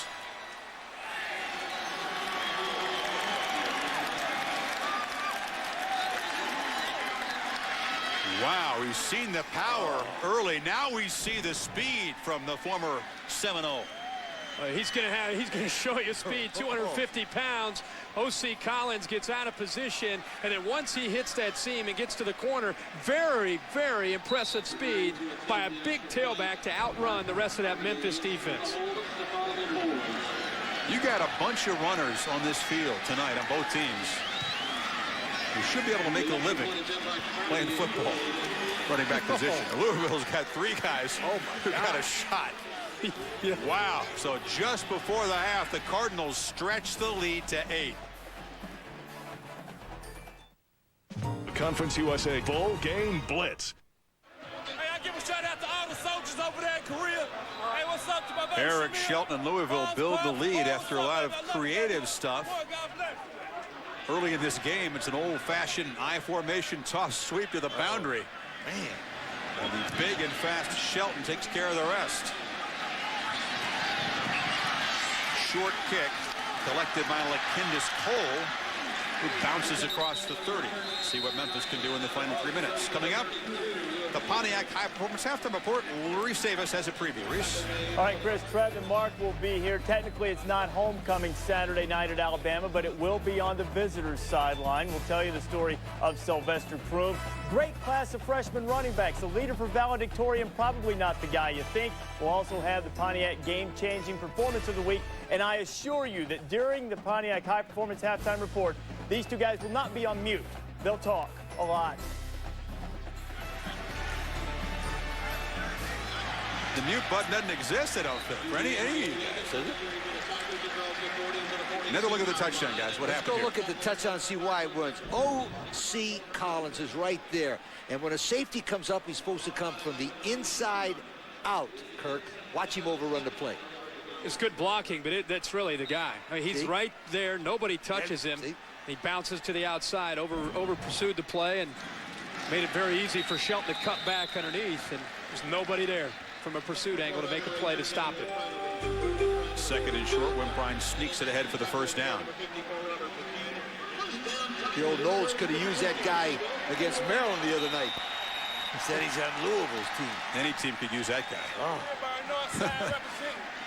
And he's a man. I think that's the biggest difference with what Bobby Petrino is doing at Louisville. They're not taking the second and third tier players. They're now bringing in players that a lot of premier programs around the Midwest and the South are trying to lure into their school. Wimprine, deep down the middle, has a man, Mo Avery. Crowd wanted another flag on Kerry Rhodes, didn't get it. Had Rhodes beaten, didn't quite lead him out. Go up for the football. I mean, a little touch there with it over on the right on the shoulder, but that's you just got to go. You got to be able to at least fight for the football a little bit there. Why do you think? I don't want to say anything. Why he went down? Try to draw the call. I mean, why do you think he went? I think he just fell. Ooh. You saw the replay. They don't agree with you Of either. course, not in this stadium. They're not exactly objective here.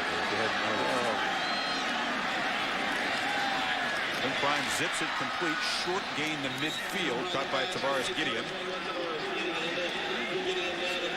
This is what Danny Wimprine loves. Perfect. Third down, 5 yards to go. This is where they 6 of 9 on the night. Might as well convert another one. A lot of bend from this 3rd and 5 or so distance. Williams, one of 4 receivers in the slot. They zip it far side to Gideon for a first down at the 43. So a back-and-forth offensive shootout. The game really turned on Kerry Rhodes. Swiped the ball from D'Angelo Williams, returning it for a touchdown. Louisville erasing a 10-point deficit in this first half. Lead by 8 as the Tigers try to answer here. They'll get the ball to start the second half. And Wimprine will use the final timeout of the first half for Memphis. Time for our Affleck trivia question.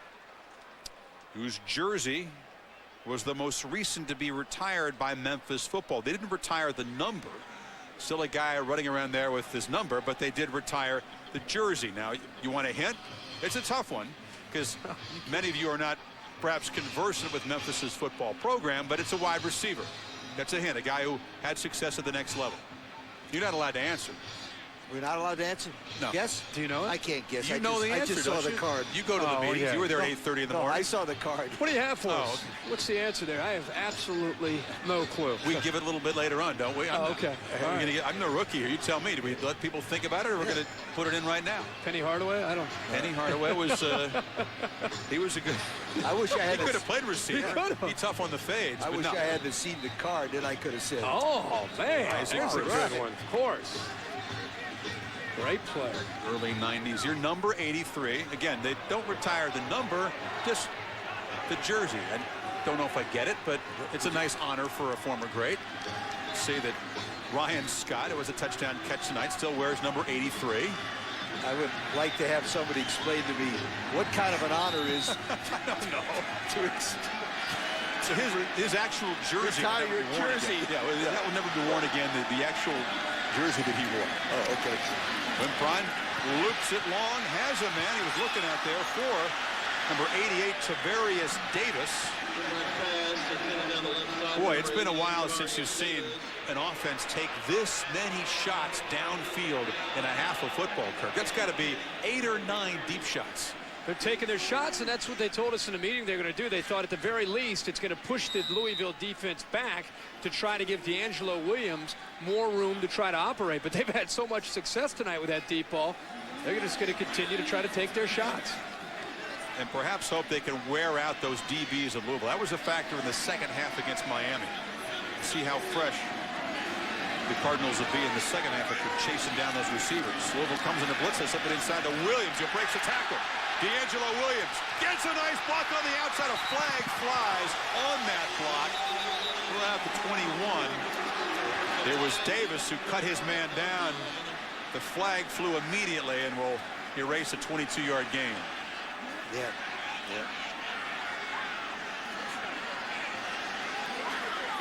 Tommy West begs to differ.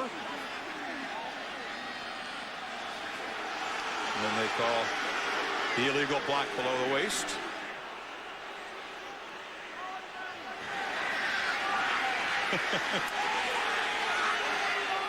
You know what Tommy West is upset about is the initial block by Davis was not illegal. There is no foul. Well, let's watch this.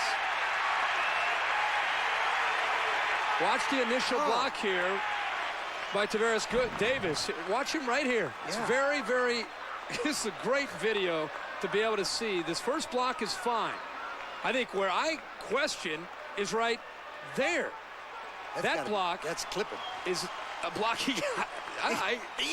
Pretty good call right there, right? That block's fine. It's just the one he came in from on the back end is where the problem was, but they picked up the flag.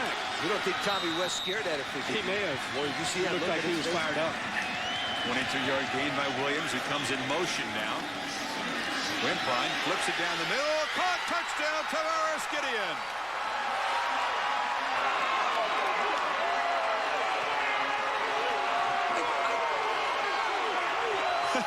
My problem is, if you're going to get beat, both these teams in man coverage, how about playing some zone? Yes, please. You know, that's I don't know. I'd think about it. I know that's your philosophy. I would have never played man at the beginning. When you continue to get beat on the back end. They're going to go for 2 points here and try to tie things up at 35-35. Bobby Petrino wants to know why the play clock hasn't wound. Got any zone over there, fella? You got any zone coverage over there you can signal in? We'll do a clinic at halftime. We'll get things adjusted. You guys can send Wait it till you see back the to the coach's locker room. adjustments I'm going to make. Zone. Both Everybody, teams, please. Zone coverage. 3-deep zone. Oh my gosh. Offenses today, it's pitch and catch. It's backyard football, guys. We'll see if they can pitch and catch for the 35 all-time. Wimprine zips it incomplete. Looking for Chris Kelly. Another sharp throw, but yeah, you have to wonder when the adjustment will It's come a in. great throw. Gideon gets to the inside, and it's over. The play's over at that point. When he beats the guy off the line of scrimmage, there's nothing that can be done by Sharp to get back in to make that play. I do want to give one quick shot for Rick Mallory, the offensive line. As many times as Memphis has thrown this football, do you know how many sacks the Cards have got? 0, nada. That's why they're throwing the ball so well. They haven't hit the quarterback yet. Yep. In fact, I hate to tell you this, but there hasn't been a sack by either team. That's why it's 35-33. Tough to get at him in that gun, and then he drops back from the shotgun. Gets rid of it quick, but I think we're still in the first half here. We got 1:19 in the second quarter. Is this a record? 35. We had 68 points here. You guys want to take a guess on total offense in the first half combined, teams? I'm going to go 700. 685. Did you see the scoreboard? No, I didn't. You're close. It's 680. There you go. 370 for the Tigers, 310 for the Cardinals. Can we get a message down there? Lee, you're gonna. That's it. That's the deal. That's the coaching change. You're gonna go down at halftime and give a clinic on zone defense. Coverage. Okay. I promise you, I can. Never mind. I can really help these guys. I could give them some old-time football. I guarantee it'd be 34-32 now instead. Roderick Clark brings it back. I tell you what, wait till those DBs get worn out in the second half. Then we're really going to see some scoring. Is that when the good stuff? Yeah, that's when really begin the fireworks. Wow. A 37-point second quarter. It's going to be a 9-minute highlight on SportsCenter tonight. We're showing you all the points here. 6 for the defense there. Shelton, the big guy, roaming to the house, and then Gideon hauls that one in. 37 and a quarter. And these defenses really aren't that bad. I mean, Louisville, you read off all those impressive defensive coming stats. Louisville 7th in the nation in scoring defense. 7th. Used to be. Before double clutches, fires complete across the 40-yard line. Let's get some more points. Why stop at 37? It's Montrell Jones on the catch. He looks at a minute and he says, "Are you kidding me? I have more time than I need, actually. Got a couple timeouts. A minute to go." First down and 10 yards to go.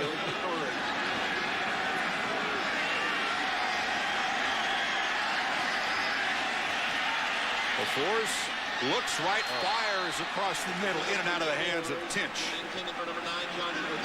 But he had him wide open.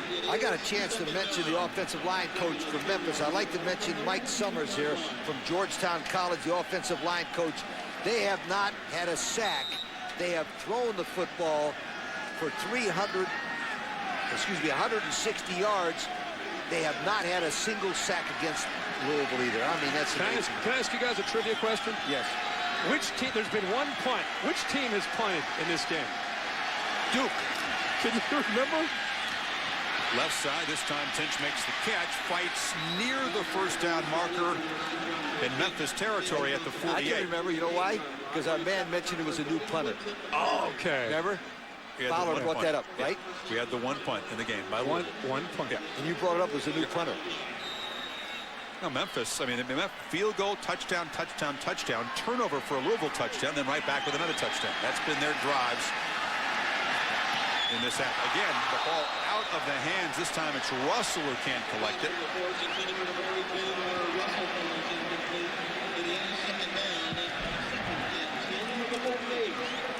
Russell has made some spectacular catches tonight, but also has dropped a couple that he should have. He should definitely catch. Is he tired? Be exhausted. Is he tired? Okay. It's only halftime. Yeah, well, I'll give you that. How many is it? I don't know how many. He's got a couple. One big touchdown. He's got a couple scores, I think, on the night. On his way probably to 5. Force thought about running, zips it, incomplete, out of bounds. Jones was over there. Officials rule quickly. It was close. This is why they haven't sacked LaFleur, as he's so quick. Boy, I tell you what, he throws the ball beautifully well, but he's out of bounds.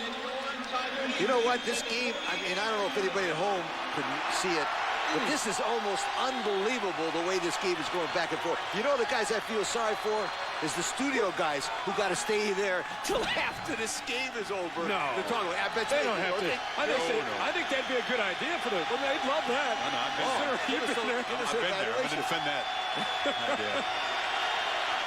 Third and 10. Post game. Forrest flips it incomplete. was looking for J.R. Russell. Finally, they're playing some zone now, fellas. I don't know if you noticed there. Yeah. Right back. It's an idea. Yeah. They're playing some zone. Mix it in. It might be something to look for. Does that work there? Here comes the punt number 2 of the ball game here with 16 seconds to halftime. Todd Flannery was so excited. His first punt in college career came earlier. He hasn't been very busy. Probably dropped this one.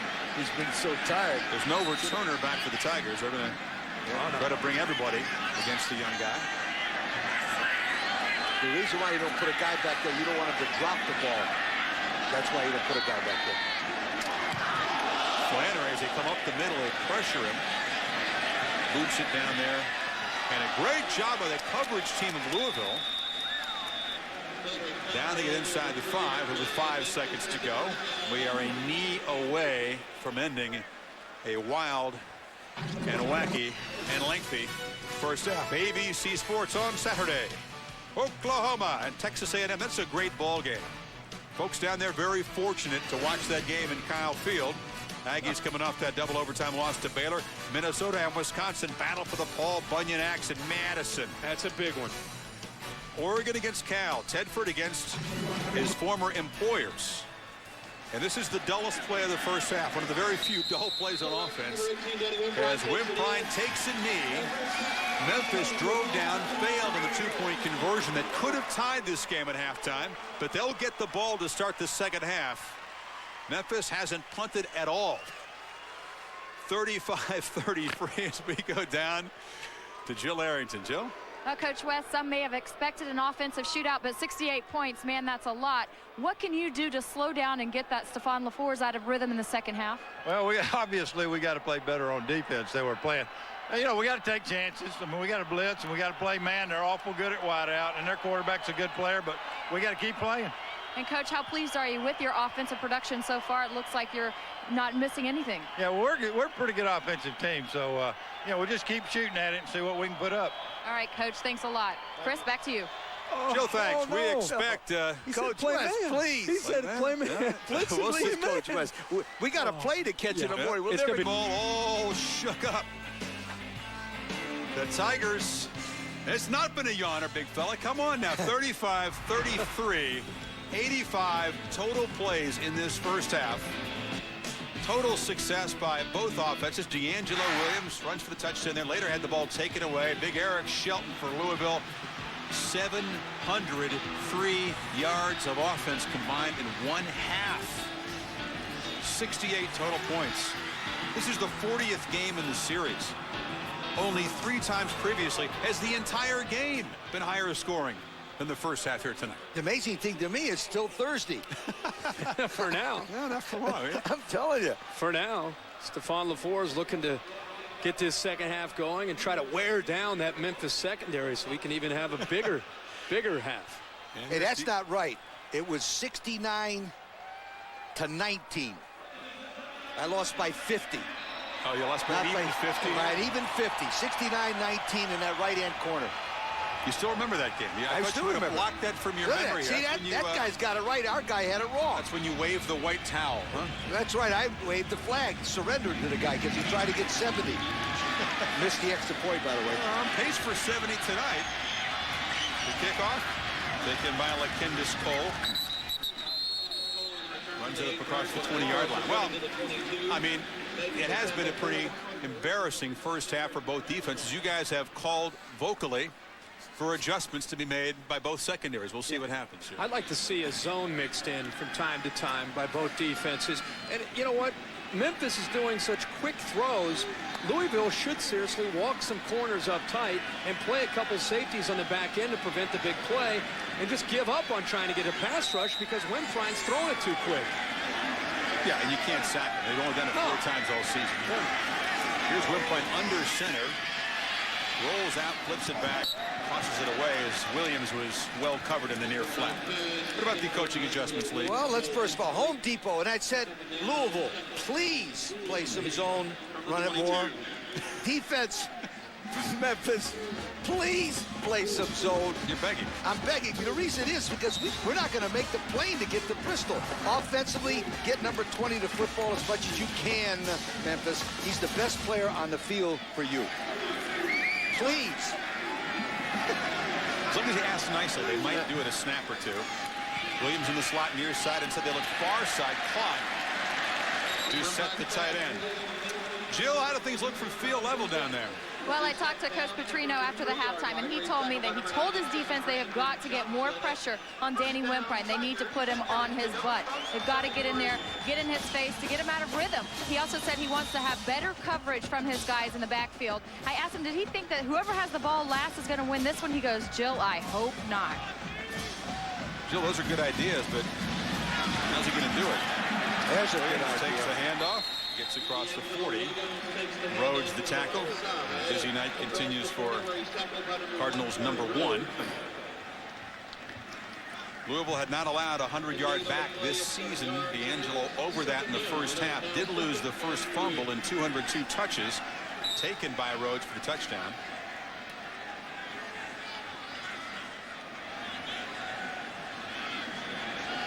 Again, they get to the line and check with the sidelines. Plenty of time for Wimprine to make an adjustment. This is Williams again. Cuts it back. Gets a nice block. Gets up near midfield. His quarterback helped him out there as Williams once again starts one way, quickly changes direction. McCune on the tackle.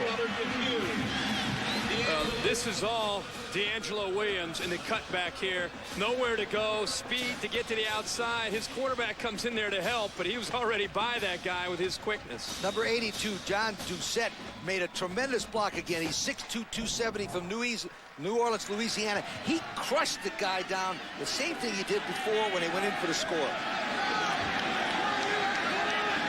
Jonathan Goss now in a tailback to spell Williams. A little freeze option. Wimprine looking deep one more time. Well overthrown. They're well covered by Rhodes that time on Darren White. Remember that play, Kurt? Ran that a few times. It's a nice play, especially when you have a running game, you have everything working. But this time, Rhodes is back there. Nowhere to go. That's how Wimprine threw the ball in high school. That was his passing game as a four-time state champion. Down the line. You know, once in a while, he said he used to envy quarterbacks like Berlin down there in Louisiana who could throw out of a shotgun, had all that time to survey the field. And now he gets to make up for that all in one night tonight. Quick zip. Caught by Mo Avery. Short gain.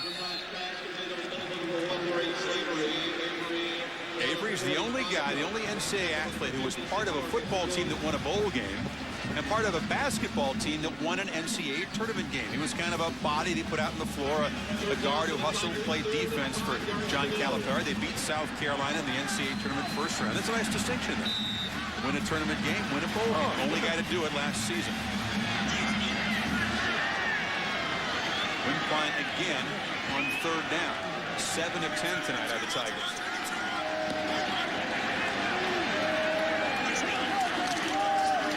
Williams up the middle.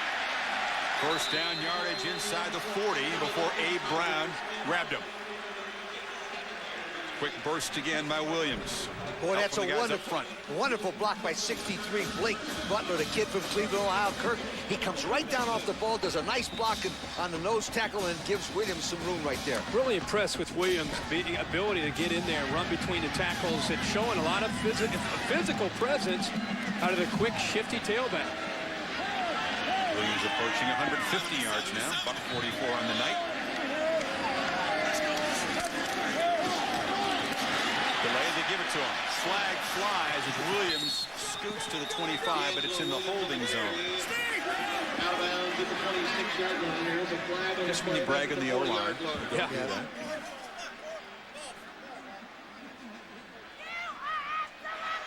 Holding number 68 on the offense, 10 yards from the previous spot. We'll replay first down.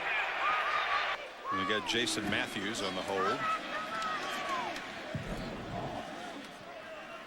This time, the offensive line at Matthews, 68, simply tackles his man after he makes a block right in the middle of the screen. Just a takedown there.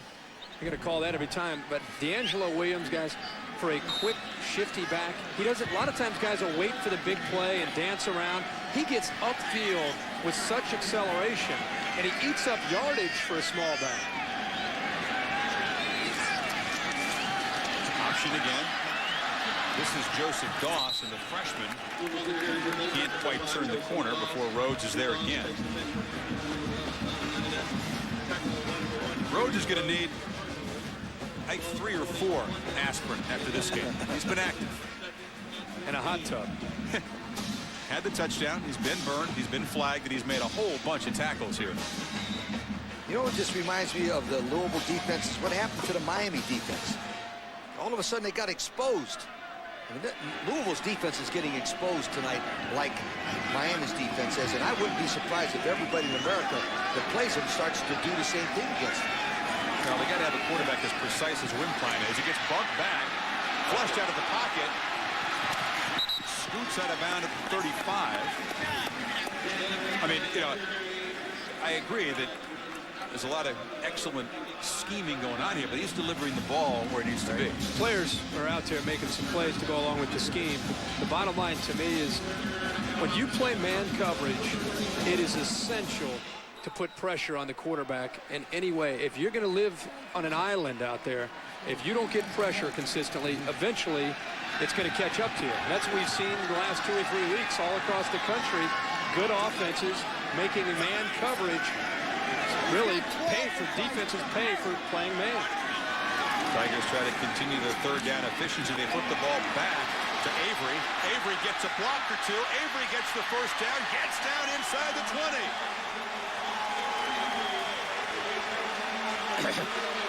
The two-sport star for the Tigers having himself a big night. Again, they're coming up with different ways on these screens. I don't know how many times we've seen them go with a throwback screen. The linemen get downfield, and Avery is a big guy, 210 pounds, and he's carrying defenders for first down yardage. 14-yard gain. His 3rd catch of the night.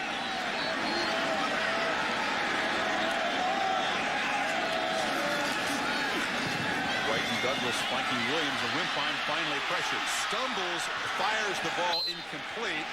Is there a flag? Louisville can't believe it, but no.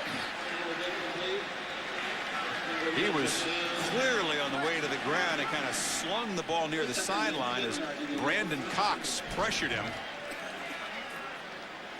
The ball has to get to the 20-yard line once he gets outside of the tackle area. But the thing is, there's a receiver, at least in the vicinity. D'Angelo Williams is right there. So even though it didn't get across the line of scrimmage, I think the official thought at least he had a receiver close enough. That's the theory, I guess, behind the call. Yeah. They caught a break there. Williams has the corner down near the 10. Rhodes hit him again. We talked about the coach's adjustments. The reason why I said get the ball to number 20 so much, he's a game breaker. He could break a regular play into a big play.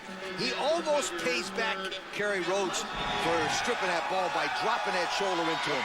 I like the strategy Memphis has got to get that ball to number 20, D'Angelo Williams, every way possible. 3rd and short. Williams, the lone setback, and they give it to him, and he scoots for a 1st and goal. What did Randy Fiedner say? That he's got unbelievable looking calves. Calves are the key, he said. You look at D'Angelo's calves, and he said they were like a 10 out of 10, and he thought that was a... Yep, there they are. Are those perfect calves? Perfect calves. Power in those calves. For a back that's 5'10", 215, 218 pounds. He gets to the corner as well as any back that I've seen. He reminds me of Garrison Hurst. Garrison Hurst in college used to be able to get to the corner incredibly quick. 14th play of the drive. Play action. Wimpine flips it out. Caught. Robert Douglas falling forward as he made the catch. Picks up just a yard.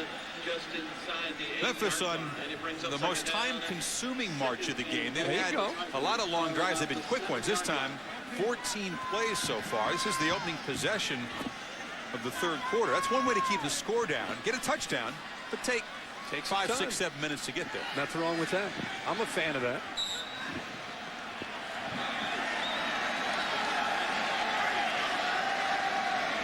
And Prime check with the sidelines. Something we see more and more of. The quarterback just about to take the snap, hoping to get the defense to tip their hand, waits for the offensive coordinator upstairs to make the check, and then he conveys that to the rest of the team. Williams in motion, gets the football, tries to find the corner, but the Cardinal defense, great job stringing it out. Not much room as McCune, the middle linebacker, the senior captain over there, along with Brandon Johnson. Well, it's a close game, and both offenses extremely productive, but Louisville's had to do it in 20 less plays. One thing here, look for number 21, Gideon. Tavarius Gideon, number 21, is a tall receiver. They like to get him one-on-one. Remember, you talked about it in the first half, Kirk. Anytime, look at the wide angle there, anytime you see a receiver that close to the hash mark, he's got a lot of room to the outside to work with. They zip it inside, caught for a touchdown. Everybody thinking fade, instead it's slant. And Gideon into the end zone. He beat William Gay on the coverage. And the Tigers jump in front. Because of his alignment as a defensive back, you cheat to the inside because you're cheat to the outside a bit, but this time Gay sits to the inside, and a great stem move to give him just enough room. And by the way, Wim Prine again puts the ball right where his man can make the catch. Gay kind of sensed that coming. The throw was still there, and a great fight for the ball by Gideon. Gostkowski is automatic, and the lead is 5. A 78-yard, 7-minute drive to start the third quarter. Well, Stefan LaForce in Louisville steps to the service line, trying to hold serve in this shootout. He takes number 1 with him, Kerry Rhodes, which leaves right there. It leaves Gideon open. See the design now. Because he takes Rhodes to the inside, it clears the inside pattern, Kirk, for the post route. That's a well-designed play, but that's the reason why it worked. It's a fun night for the receivers over there. They're having a ball.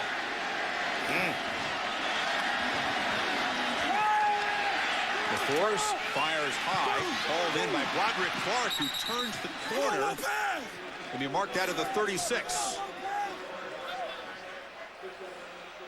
Stefan LaForce, the senior, has gone all the way tonight. No relief so far by the freshman, and he has been typically efficient, number 1 in passing efficiency coming into tonight.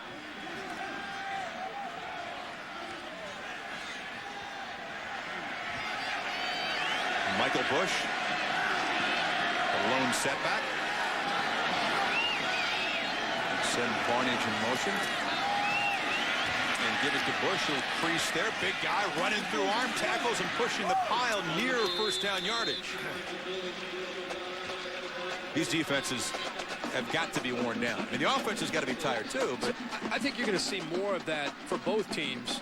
Run the football. The defense has been running all over the football field. What are we closing in on 800 yards? Oh, we're over that. So not only are they mentally fatigued, physically they're worn out. That's a great time, especially for Louisville with those big power backs, to mix the run in even more to set up their pass game. This is Bush. Slams ahead. Enough for the first down. Bush was recruited by everybody, not necessarily as a quarterback. He was at Male High School, a terrific quarterback. Brian Braun was at Trinity. They squared off in a championship game. Both guys went wild in that game. Bush choosing to stay at home, go to Louisville, and switch positions. Great high school football in the Louisville area. And John L. Smith and now Bobby Petrino keeping some of those players right there playing for the Cardinals. LaForce caught by Clark. Fights near first down yardage across the 45 of Memphis. Quinton McCrary on the stop.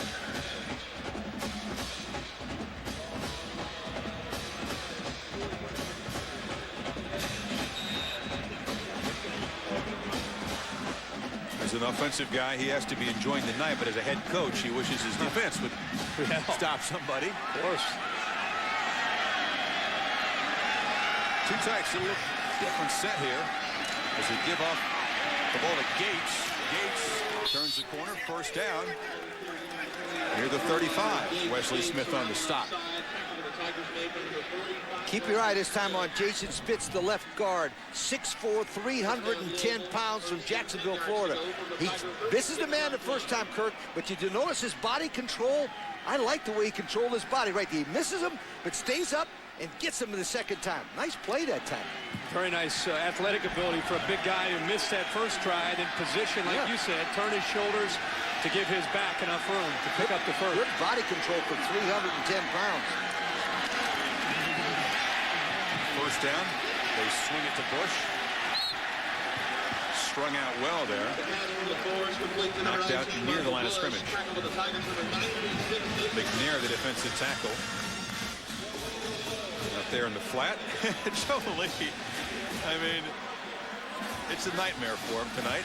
Oh, just trying to get the W in his New Orleans Bowl jacket, signaling in the plays, but win or lose, he can't be too happy. Every week we meet with coordinators and head coaches. It's countless the amount of guys we sit down with. Is he the most enjoyable? Most entertaining. Yeah. Most entertaining. He's got some stories. Of course. Tests it. Underthrown, but caught there inside the 5-yard line. J.R. Russell, slow to get up. He's able to beat Cameron Essex for 29 yards. The safety isn't able to come over. Essex one-on-one coverage. We've been talking about it all night, and Russell likes to make it interesting that time with a juggling act on the fade. LaFours, if he would have let him, he walks into the end zone. Didn't I say please? We all did. We've been calling for that since you asked the first very quarter. nicely. You did very ask nicely for zone because coverage. they cannot stop the fade or the inside or not that it up. Nope. And if you're not going to get pressure, you got big problems on the back end.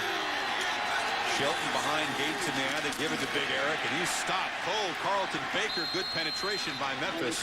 This has been, frankly, a horrendous defense down in the red zone. You look at some statistics as we do every week. I have rarely seen worse red zone defensive stats than this. Guys, opponents have been in there 20 times. They've scored 15 touchdowns and had just one field goal. No way. I mean, it kicked one field goal in the red zone, 15 touchdowns. That's bad. It was coming into tonight. Right now, they're doing a nice job, though. They're playing stout run defense as Essex, the corner, came up on the hit there against Gates. It'll set up 3rd and goal. Well, here's an opportunity to teach a back the patience it takes to bounce this to the outside. There's nobody outside. He got impatient there, and he cut it in to where the defense was. He had 2 blockers to the outside. If he just would have taken his time, he could have followed Shelton into the end zone. 3rd and goal. They hand it to Shelton, and he barrels in standing up. Lionel Gates, the fullback, nice lead block. And that is why Memphis has not been a very good red zone defense. They get knocked off the ball, and the 250-pounder scores his 2nd touchdown of the night. Chris, great call on Lionel Gates, who's usually a tailback, lines up in a fullback position, and Kirk watched that. They switched him. Watch him drop his shoulder. Oh, that was a nice block Shelton by said, I'll tell you what, you get in front, you block, you fumble and I'll show you where to go. And old Cameron Essex, a $1.85 corner there as they go for 2. LaFours on the roll, goes back of the end zone, incomplete. Looking for Tinch. And with a 1-point lead, 4.5 to play in the 3rd quarter, that's an interesting decision. Yeah. 1-point game. Memphis turn next when you come back. To ignore the basketball references when it's Louisville and Memphis. Lead change number 7. And it's the Cards back on top. Well, Miami trying to shore things up on defense. Will take on the Clemson Tigers on ESPN Saturday night. And then the undefeated 8th-ranked number 6 in the BCS Utah Utes against Colorado State on the Deuce at 9:45. I tell you, the Canes, though, not only the defense, but the offensive line is so banged up. It's killing any hope of balance that they might try to accomplish. So much for bedtime here in Memphis tonight. Oh no. You saw Stephon LaFours and the other quarterback from the state of Louisiana. Same recruiting class as LaFours. Danny Wimprine has been just as good. Wimprine, who has had interception problems this season, has not thrown a pick tonight, but he has the 4 touchdowns. He's been very sharp. He found Robert Douglas, the fullback, for that touchdown. Zipped it across to Ryan Scott, who made his first touchdown catch, and then Tavares Gideon has caught a pair here. One on the fade, one on the slant. He's already thrown the football 32 times, and a lot of times he's getting rid of the ball very quickly. Seems to really be in rhythm with a lot of these throws, the quick slants and the fades against the one-on-one opportunities. It's usually the offense that he came here to run after, as we said, throwing the ball 5-6 times a game in high school when in the veer. They fake the handoff to Williams, and it's Doss, the freshman, coming around at a 6-yard gain. He's a good-looking freshman, a local guy from Memphis. A lot of quicks. He's the guy that they snuck out there for the long reception earlier. He may be the guy if Williams decides to head to the league after this is junior season. D'Angelo back in there on 2nd and 5.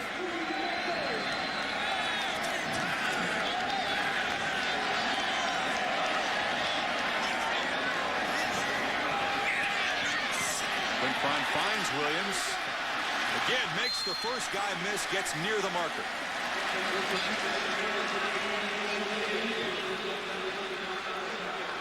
He is tough to tackle, huh? Yep, a lot going on here with the motion, the fake, man coverage. Anytime you get man coverage, you want to try to get the ball to D'Angelo Williams. And Louisville very lucky that Antoine Harris came off his man and came up to try to at least slow down D'Angelo Williams to try to get him out of bounds. Or that could have been another big gain for Memphis. First down.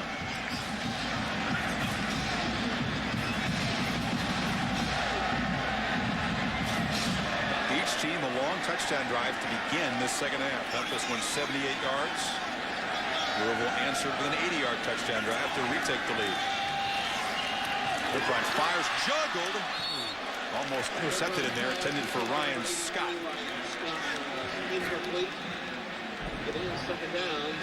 Well, that time Antonio Harris did a nice job of reacting to the football. And the thing I liked about it, Kirk, he put his arm in front of him, not over the shoulder. If it had been over the shoulder, it would have been pass interference. One of the few times tonight a Louisville defender has been in position and being able to knock down the football without having a pass interference. Now, you guys might not believe this, but the last game against University of South Florida, Louisville's defense held them to 1 out of 11 third and 10s. Only 3 completions for the game. Gideon the catch for first 10 yards. It's the same team. I know. Little different quarterback. The Bulls are struggling at that position. Still, sweetheart, they're 10 for 14 Memphis now. Yeah.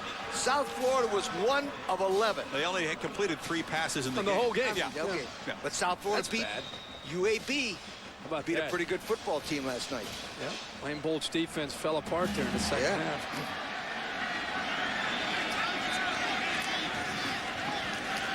Prime now on the first down. Rolls back, tried to find Williams. Well covered there by McCune, the athletic middle linebacker. Can we get a close-up of Wimprine's jersey, his pants? Does he have any dirt yet on? Yeah, he got there's some grass. Yeah. I think that's when he dove. Yeah, when he dove a couple times on a couple.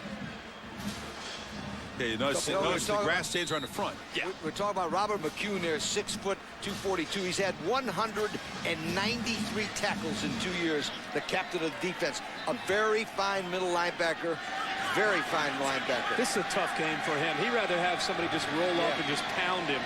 All this running makes it tough for him. He holds his own, though, in pass coverage. He's a very mobile guy. Williams stopped for a short gain. There's a little bit of a scuffle after the play. No flags. Johnson and Marcus Jones combining on the stop. See old D'Angelo, hands on hips, breathing heavy.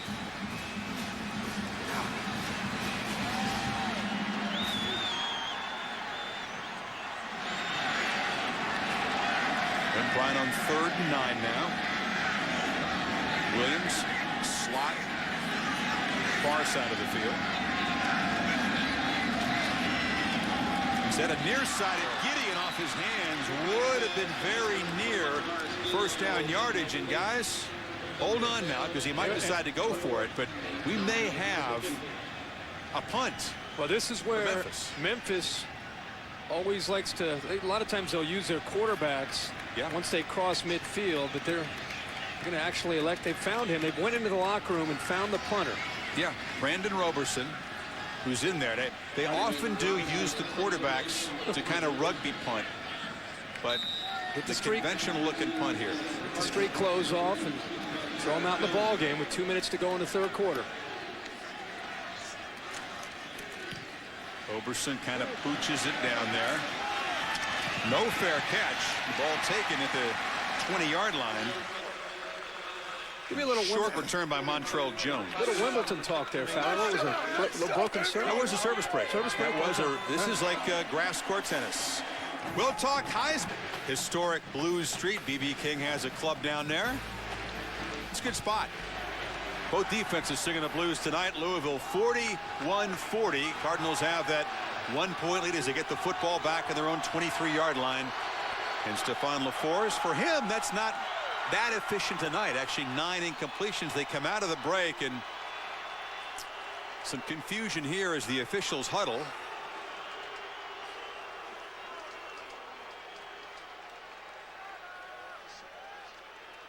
I'll try to sort it out. The Heisman Trophy will be awarded 5 weeks from Saturday. The candidates in flux. It's been a very wide open race. Guys, give me your top 5 Heisman guys at the moment. And I know you could have a different one on Saturday. We changed by the fourth quarter. Yeah, we changed it. I've won with 4 of the 5 guys I've seen. 3 of them quarterbacks. Top 3 right there with this Braylon Edwards from Michigan with the great game he had last week sneaking in. Kirk, those are my top 5. Finally, Stephon LaForce wrapped up, sacked. Inside the 20-yard line, Albert Means, the nose guard, combining with the tackle Marcus West. Finally, some pressure by one of these two defenses. There we go. I have 2 USC players at 1 and 2, but I have Reggie Bush. I think he's the most electrifying player in the country. Aaron Rodgers sitting there at 3, working with a depleted group of receivers. Jason White, and I think Cedric Benson, week in and week out, is having the best year of any running back in the country. No Adrian Peterson. We'll talk about that a little bit later. On second and long, they hand off to Lionel Gates. And all of a sudden, hey, this defense inspired a little bit here. Albert Means, we saw him pressure the quarterback a second ago. He's their Applebee's hometown hero, comes from Memphis. You might remember him. He was involved, his high school coach and so on in that recruiting scandal that involved Alabama. Ended up coming back to Memphis, and he has talked about this being a very important 4-game span of his career, trying to get paid, trying to make a contract drive to the next level. Show what he can do as a nose tackle. Passing or rushing the passer, not his strength usually. Listen to this crowd. 3rd and long. Force flips it near side. Caught by Tiger Jones, who dives out near the marker at the 34. I think he's got it. 13-yard gain, first catch of the night for Tiger Jones. It's going to be a first down. I think Memphis defender here, I think Baker, it was Baker 10, pushed him across for the first down. I mean, it was going to be close. Tiger Jones has great speed, but sure helps when you have a linebacker that pushes you those final 2 yards for the first. Important conversion for the Cardinals, who would have had to punt from bad field position. Now in first down, they give it to Gates. McCrary on the stop after a gain of about 5. Bobby Petrino told us this week, I said, what's the strength of your offense? And he didn't hesitate. He said the offensive line. He's got great skill. The quarterbacks, the receivers, the running backs. He said the offensive line is the strength because they set up everything that we can do, both running and passing.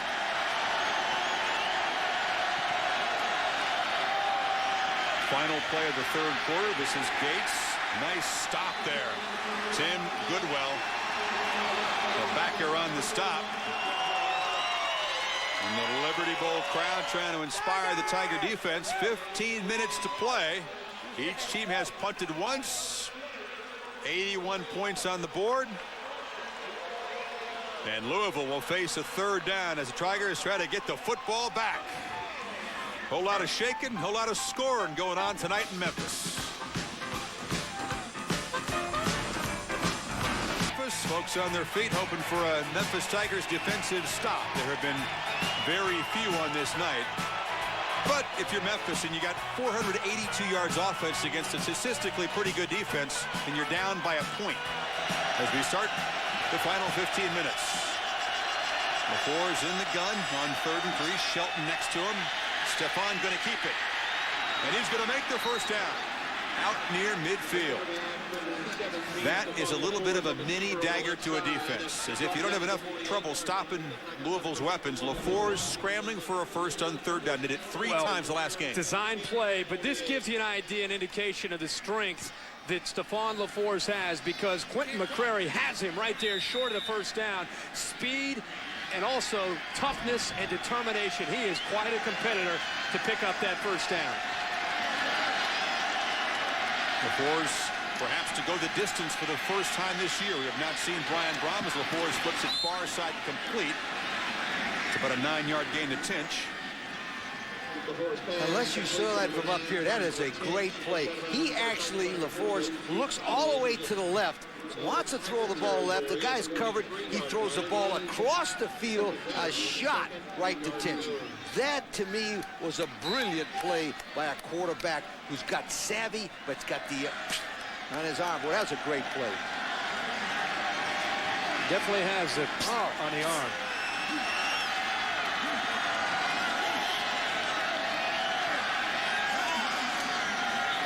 Michael Bush, the handoff. Bush is down inside the Tigers 40 for a first down. Sam Brewer, one of the Cat safeties, there for the stop. Carry number 19, Michael Bush.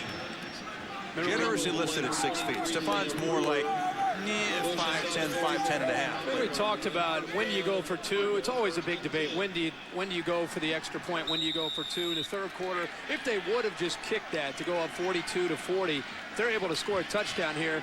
It's then a 9-point game in a 2-possession game. Now, with a touchdown, they're up 8. Still gives Memphis a chance with just 1 possession. Well, you went to the authority. You made a phone call there to see what you're supposed to do in that situation as Michael Bush runs it up the middle. What was the answer from the Oracle? Well, Coach Tirico, who is sitting back with his feet up, enjoying a Thursday night at the Four Seasons. I think he's already called in for a massage tonight, so he's taken care of. He agreed with us. He thought it's too early, too premature probably to go for 2, just because there was so much scoring going on, back and forth and back and forth. Can you watch the game while you get a massage? Can you what, like strawberries? Well, the Four Seasons, you probably do anything you want there. Okay. Second and short, changing directions, then barreling ahead for the first down is Michael Bush. This Louisville offensive line is starting to take this football game over. In the 3rd quarter, Bobby Petrino, all this success with the throw, they've decided they've doubled the amount of runs to pass, and it's because of the depth they have at the running back position and also that offensive line. They got 240-pound Bush, 225-pound Gates, 250-pound Eric Shelton. Those guys are starting to bang away running through tackles that were tackled before. That's the secret. They're running through tackles. 11th play of the drive. LaFleur's look left, then right, then comes back left. Caught by the tight end, McCauley.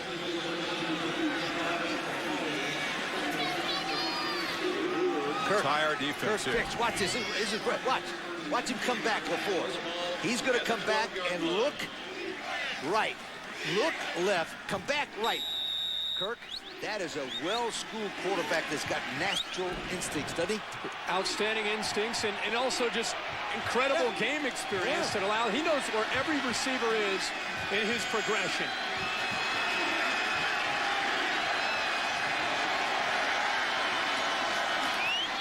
Bush in the first down carry has a crease inside the 5.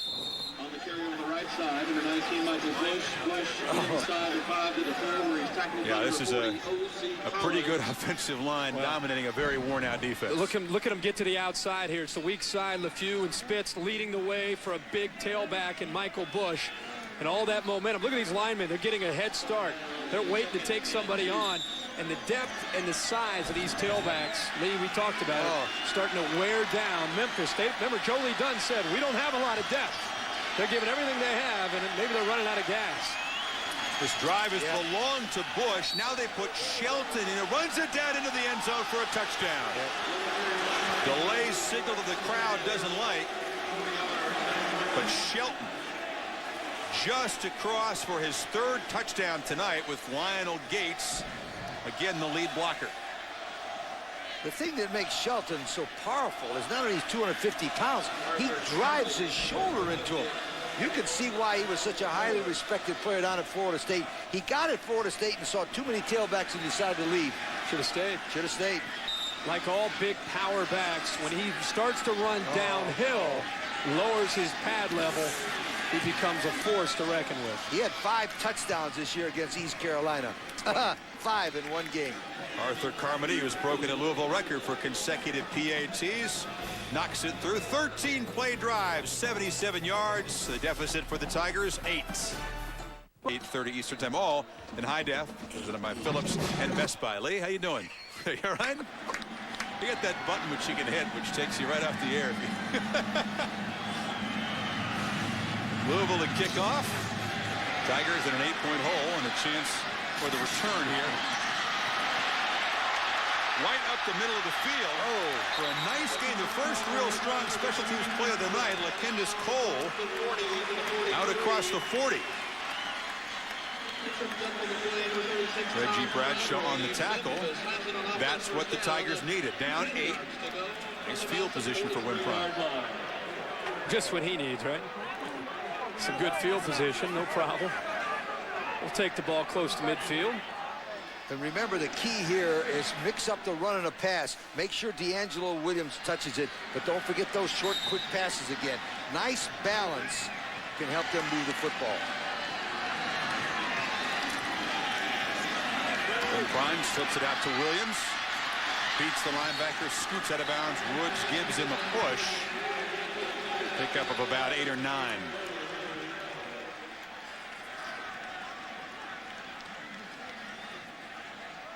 For the senior, the big stat is what you don't see, an interception. That had been the problem for him this season. 10 of them. He may have thrown the interception, but this guy. This is a game that he will always remember. He knew have the pick. That's what I'm saying. Oh yeah. I mean, he knew coming into this game the amount of pressure that he had on himself after the way he performed and the way his team performed against UC. It's one of those games that he's just on fire with his decision making and with his throws. It is inspiring to him personally to play Louisville. He talked about the rivalry, knows about the history. It's Williams in there. Looked like he might have lost the football.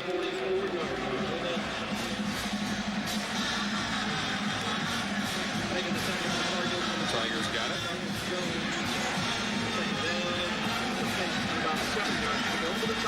Spreading the field horizontally, opening things up for D'Angelo Williams, and then mixing in just enough of the quick slants and the fades has kept Louisville off balance. Making the adjustments. Again, that call comes from upstairs. When Prime shoots it, Gideon caught, first down to the 25. Big night for Tavares Gideon. Remember, Tommy West told us that he'd rather have a high-priced offensive coordinator upstairs calling him than Win Bryant, who comes around every once in a while. And that's why this system's working. I never thought it would work very well. Are you warming up to it yet? I'm warming up, really. Okay. He explained it the very well. The way he described it with it was very good. Get the system coming downstairs into the inside. I tell you what, it's looking pretty good tonight. 8 catches now for Gideon, 104 yards. D'Angelo. It's a nice block there, turns the corner. And did he score or did they mark him out? There's a flag down back at the 17-yard line, so hold on. Tightroping down that sideline was Williams, but this one's going to come back anyway. Holding. Number 82 offense. 10-yard penalty from the spot of the foul. It remains first down. They got Doucette, the tight end. Got a hold on Doucette, but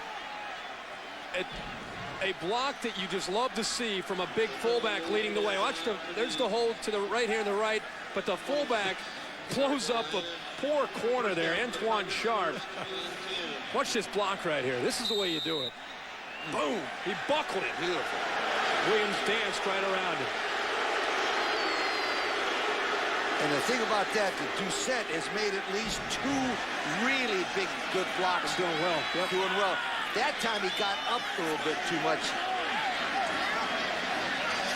Penalty was downfield. They move it back to the 27-yard line. Still first down.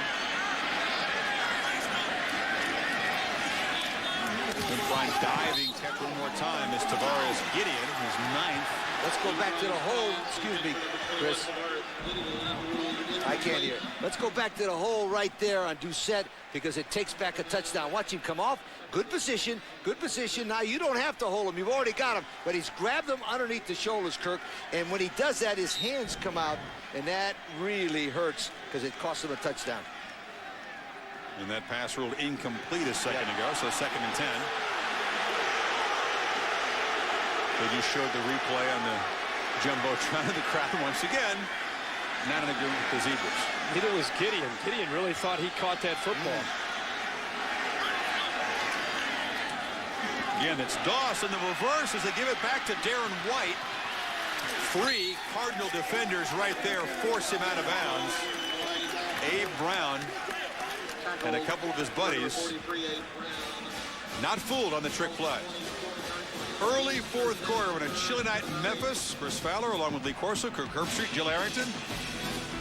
Louisville protecting an 8-point lead in what's been a wild shootout. SportsCenter with Linda Cohn and Carl Ravitch to follow. We'll have post-game coverage on ESPN News. But it's a ways from now. Memphis trying to get in the end zone, get the 2-pointer to tie it. Top of your screen. Lee and I have been talking about this guy all night. Anytime it's 3rd down, Gideon usually is the guy that he likes to try to get the ball to. So he goes. They play off of him. They get it to him. He gets a first down inside the 15, working on Antoine Sharp. Sharp is playing off him, giving him a cushion and some room to work with. And I don't know, he's 3rd down. You want to probably keep an eye and take away that cushion on 21 Gideon. He just got right to the first down marker. He knew exactly where he had to be. And these guys, you could tell they work a lot together away from the practice field, just one-on-one up to the last few years, the success that they've had together. And I think that was called from upstairs because that was too perfect a play. He saw zone coverage upstairs. Coordinator signaled in. This has been a really humbling night for the corners on this good Louisville defense. Williams plowing ahead down near the 5, showing his strength. Oh, I tell you what, this guy is so impressive. You know, what's that kid, Quentin Griffin? We saw for Oklahoma, is still in the pros. He impresses me more, D'Angelo Williams, every time he runs the ball because he's running Kirk with even more power now in the 4th quarter. He continues to get better and better, and I don't know if you can, I didn't really appreciate his power until watching him tonight, all the tapes that we looked at. I always saw the quickness and the speed, but he'll lower his shoulder. Wimprine sneaks ahead, catches the Cardinal defense off guard, gets much more than the first and almost scored.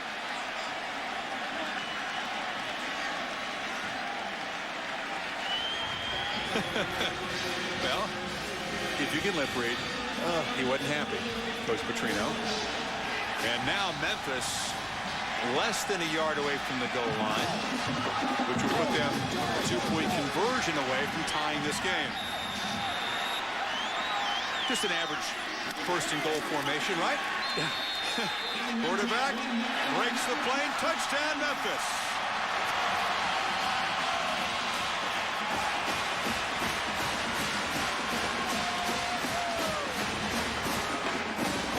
Great night through the air for Wimprine. Why not score one on the ground? And now they'll go for 2 in the tie. And this is where that decision by Petrino to go for 2 in the 3rd quarter when he failed comes into play. Instead of being up by 3 here, it could be tied. If they do have a 2-point play, Gideon, number 21, Kirk, on the top of the screen, I'd say chances are. Chances are. something. One-on-one coverage against Sharp. 6'4", coming across the middle. Nice pressure up the middle. He tried to thread it, incomplete. They came with the pressure and finally got in Wimprine's face. That's the whole reason that the timing got off there. Louisville finally got pressure, and it took that pressure to stop Gideon from getting that conversion to tie this game. Cardinals get the ball back up by 2. Elvis laid to rest with members of his family. Get over there someday if you haven't. Not too far from the Liberty Bowl. Well, I think there have to be, it's well into triple figures, the folks who are doing Elvis impressions, and the number has now been added to by several characters in the booth here. As we're set to kick it off. And the Tigers defense try to get the ball back and prevent Louisville from building on this lead.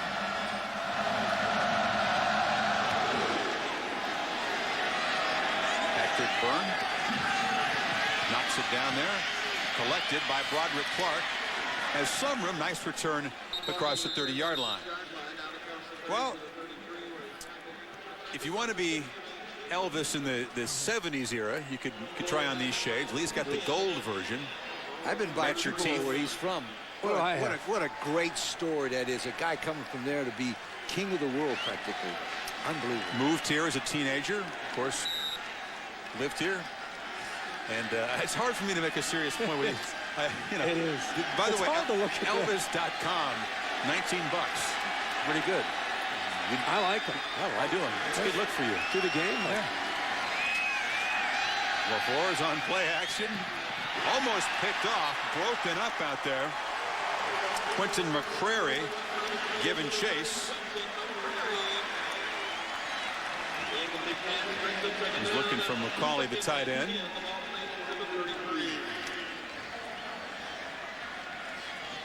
You leave the glasses on for the rest of the quarter? No. Okay. I didn't know. You'll take them with me. Taking those back to Orlando, Florida, where the sun is. Those are perfect. I could have used that in the bit that we did with North Carolina State and Miami. I'm going to get you some prescription version of it. Second down, they give it to Bush. Michael barrels across up near the 45 for a first down. Well, this Memphis defense, as exhausted as they are, as undersized as they are, have to find a way to stop this Louisville running game, get this offense off the field. I think the problem that they're having right now is the offensive line of 295, 310, 365, 325, and 305 are finally just starting to wear them down, and they're getting to the second level of the linebackers and running through the linebackers. Because the backs are 250, 240. Yeah.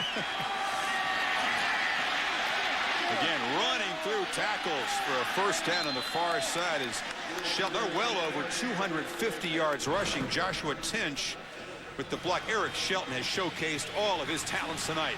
Well, Shelton's well over 100 yards himself, and a lot of it has been after contact. I mean, he had the big run, but he has shown tremendous power and able to get into the end zone. And like I said, when he is running downhill, he's a handful for these Memphis linebackers to try to slow down. And that last carry, breaking another tackle and getting upfield for more yards. And look how fresh he is. I mean, only 9 carries in the night going against a defense that's worn out.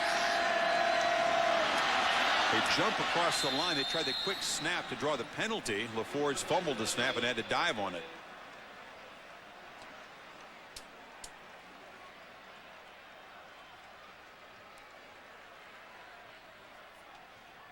And that defense, knowing it's getting manhandled up there, trying to jump the gun a little bit.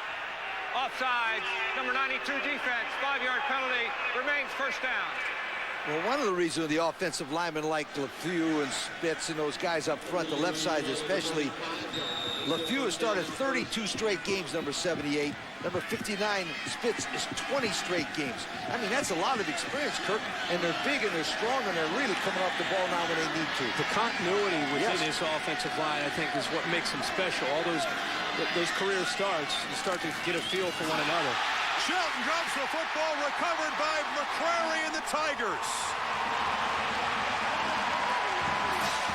And again, Shelton and LaForce having a conversation, but a critical turnover. We saw the same problem earlier in the game with Lionel Gates. This time, it's with Shelton.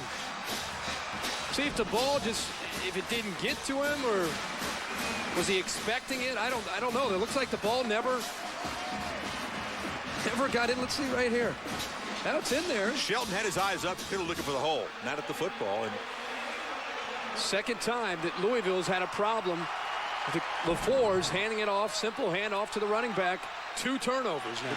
But you know that stretch play, the quarterback has to really reach out and give him the ball. And now D'Angelo Williams, knifing up the middle. Williams tripped up. He gets across midfield inside the Louisville 45. But boy, a defense that really was on the ropes. Louisville helps them out.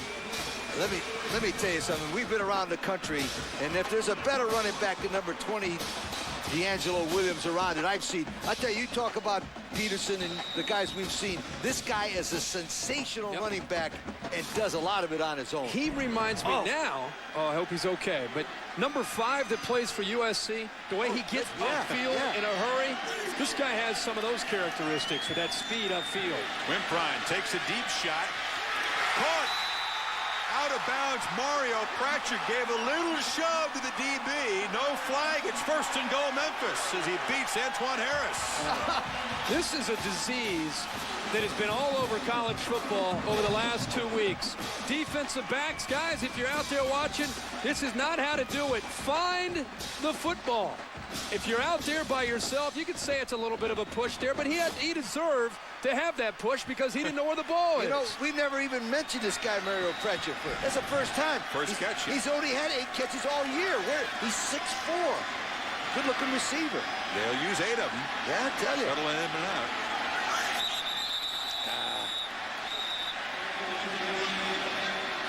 And it's a false start on first and goal. False start. Number 53 on the offense. 5-yard penalty remains first and goal. We've seen some poor defensive back play in college football this year. Memphis now over the 600-yard mark against this Louisville defense that statistically is the top 10 in a number of categories coming into this game. They're dropping real fast. It was 7th in the nation in scoring defense. Yeah. Can you believe that? They're way up there in yards allowed, too. Wimprine's pass batted down at the line of scrimmage. Montavious Stanley, the tackle, got his hands up. Well, this is what you have to do. And this is really the only thing that you can do as a defensive line. Get your hands up. You don't have the time to get pressure on Wimprine because he gets rid of it within 2 seconds.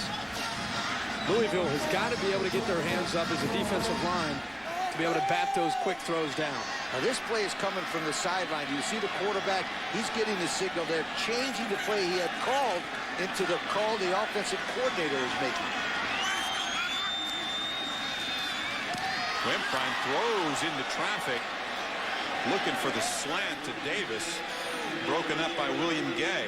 It'll be 3rd and goal from the 14 now. Well, here's a sophomore from Tallahassee, William Gay, and he jumps on top of this slant. The ball's thrown in front of the receiver, but William Gay played that pretty well and put himself, at least physically, his body was in position to take the ball away from Davis.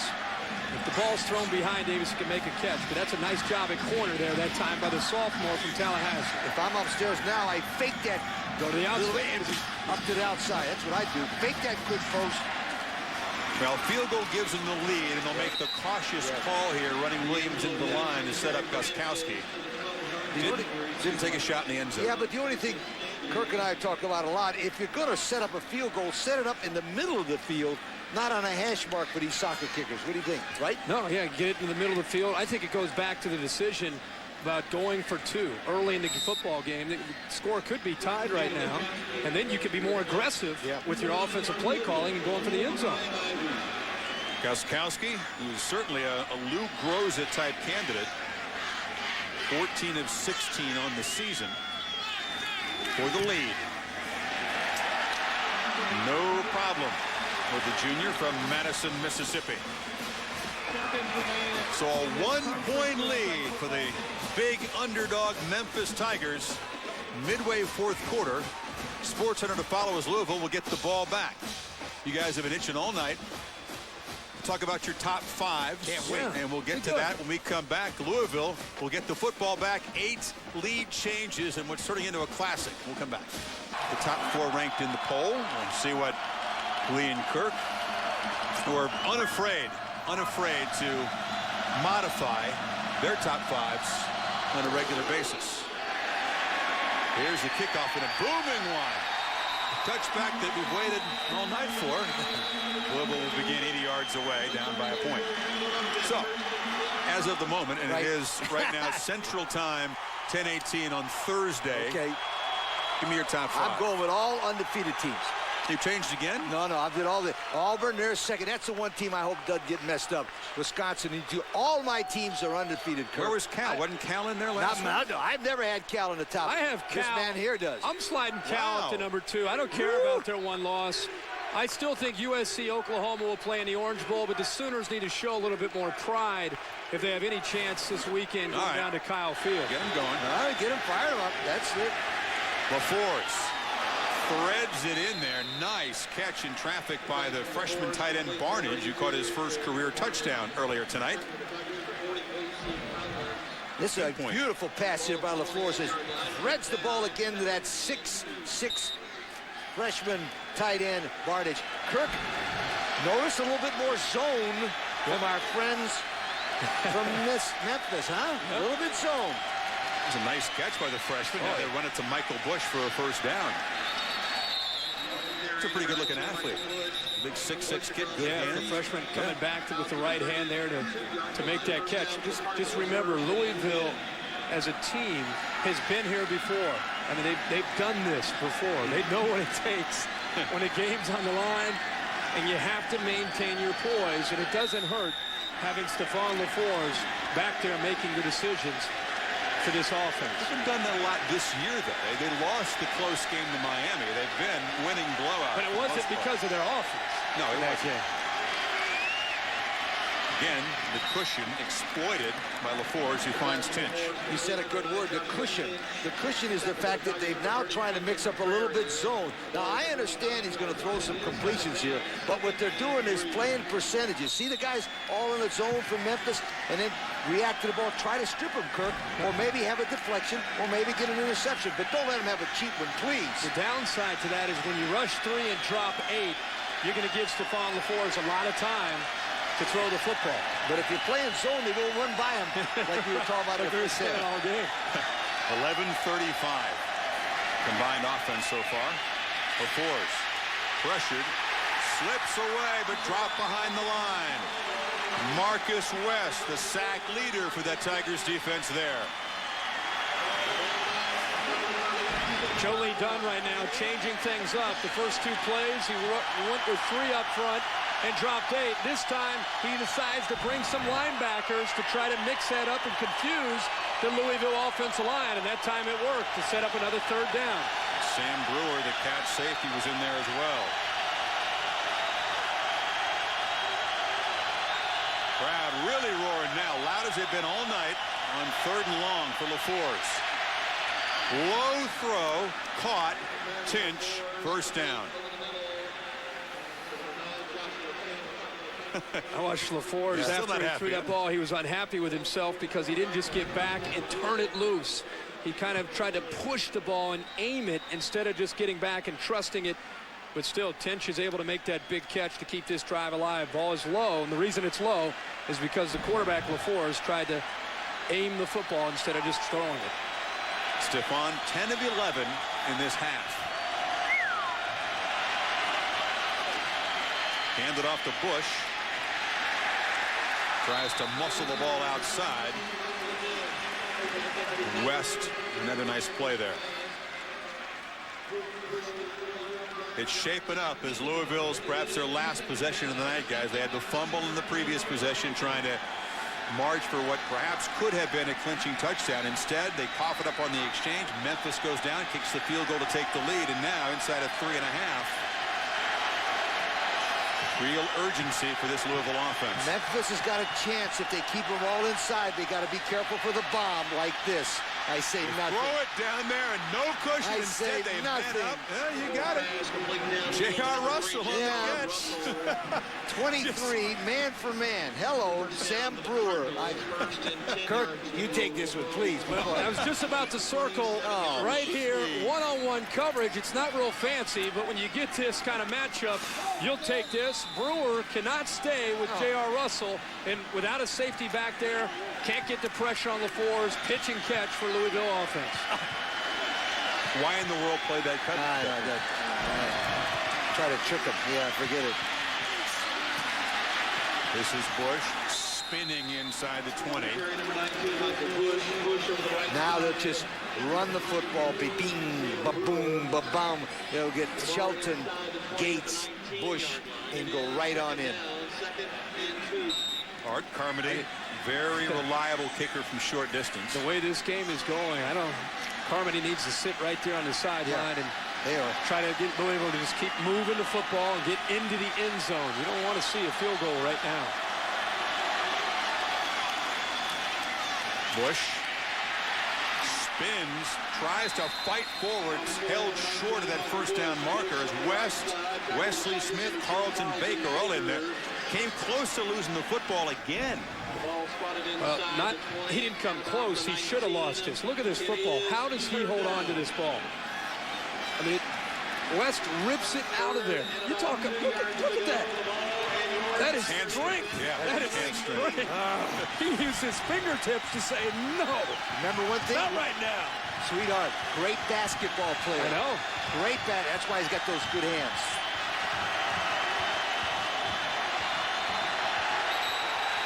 Well, the crowd noise and the pressure that Memphis showed on defense, drawing the false start from the tight end McCauley. Very nearly. Start number 45 on the offense. 5-yard penalty remains, third down.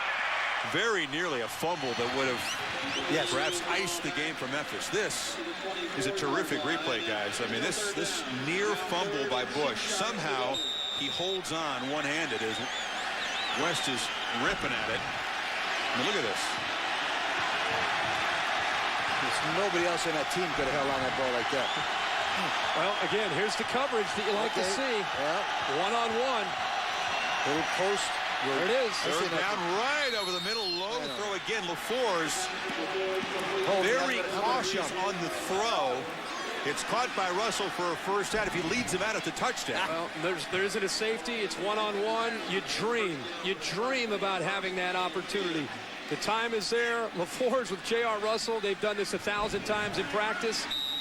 And with all due respect to Sam Brewer, he is a safety trying to guard the best receiver on the Louisville offense. Shelton. We're down inside a minute as Shelton plows down near the 5-yard line as Memphis begin to use timeouts on defense here. Clock still rolling there. The whistles have been blown for a while. Tigers do take timeout. Elvis had the gold record separate ways. These teams are departing. This is the final scheduled meeting between old rivals as Louisville heads off to the Big East. They'd like to stay perfect in the conference. Shelton hammers down near the 5-yard line, and will the Tigers take a second timeout on defense? Goodwell and McCrary on the stop, as the Tigers would like to force a field goal here, get the ball back without any timeouts, but at least a chance of a win, try to get him near field goal range. Sports Center to follow this game. Been waiting patiently. What now for the Gators? That Mr. Spurrier has taken himself out of the running, and Bob Stoops has said again that he is not a candidate. Let the Heisman debate continue. Adrian Peterson for Oklahoma, and Shaq and LeBron as the NBA is underway. Disappointing NBA debut for the Grizz, Memphis' team here in a brand new arena, beaten by the Wizards late last night. Well, there's Art Carmody The redshirt freshman kicker out of Shreveport warming up. If Memphis can stop him one more time here, they bring on the reliable Carmody for a go-ahead field goal, and then Memphis would have one final crack. Maybe that's the way this game should end. Slim margin. Whoever has the ball with one final chance to get down the field for a game-winning kick. If I were Louisville, I would not hand the ball off because of the 2 fumbles they've had. I'd do some kind of a fake, keep the ball in LaFleur's hand, and let him either run in or then call a timeout. Louisville would kick the field goal. Don't forget, they can get to the 1-yard line and pick up a first down. I still think you try to get a touchdown here. I don't think you get defensive offensively and try to set up a field goal. I still think you can try to score a touchdown here. I'd keep the ball in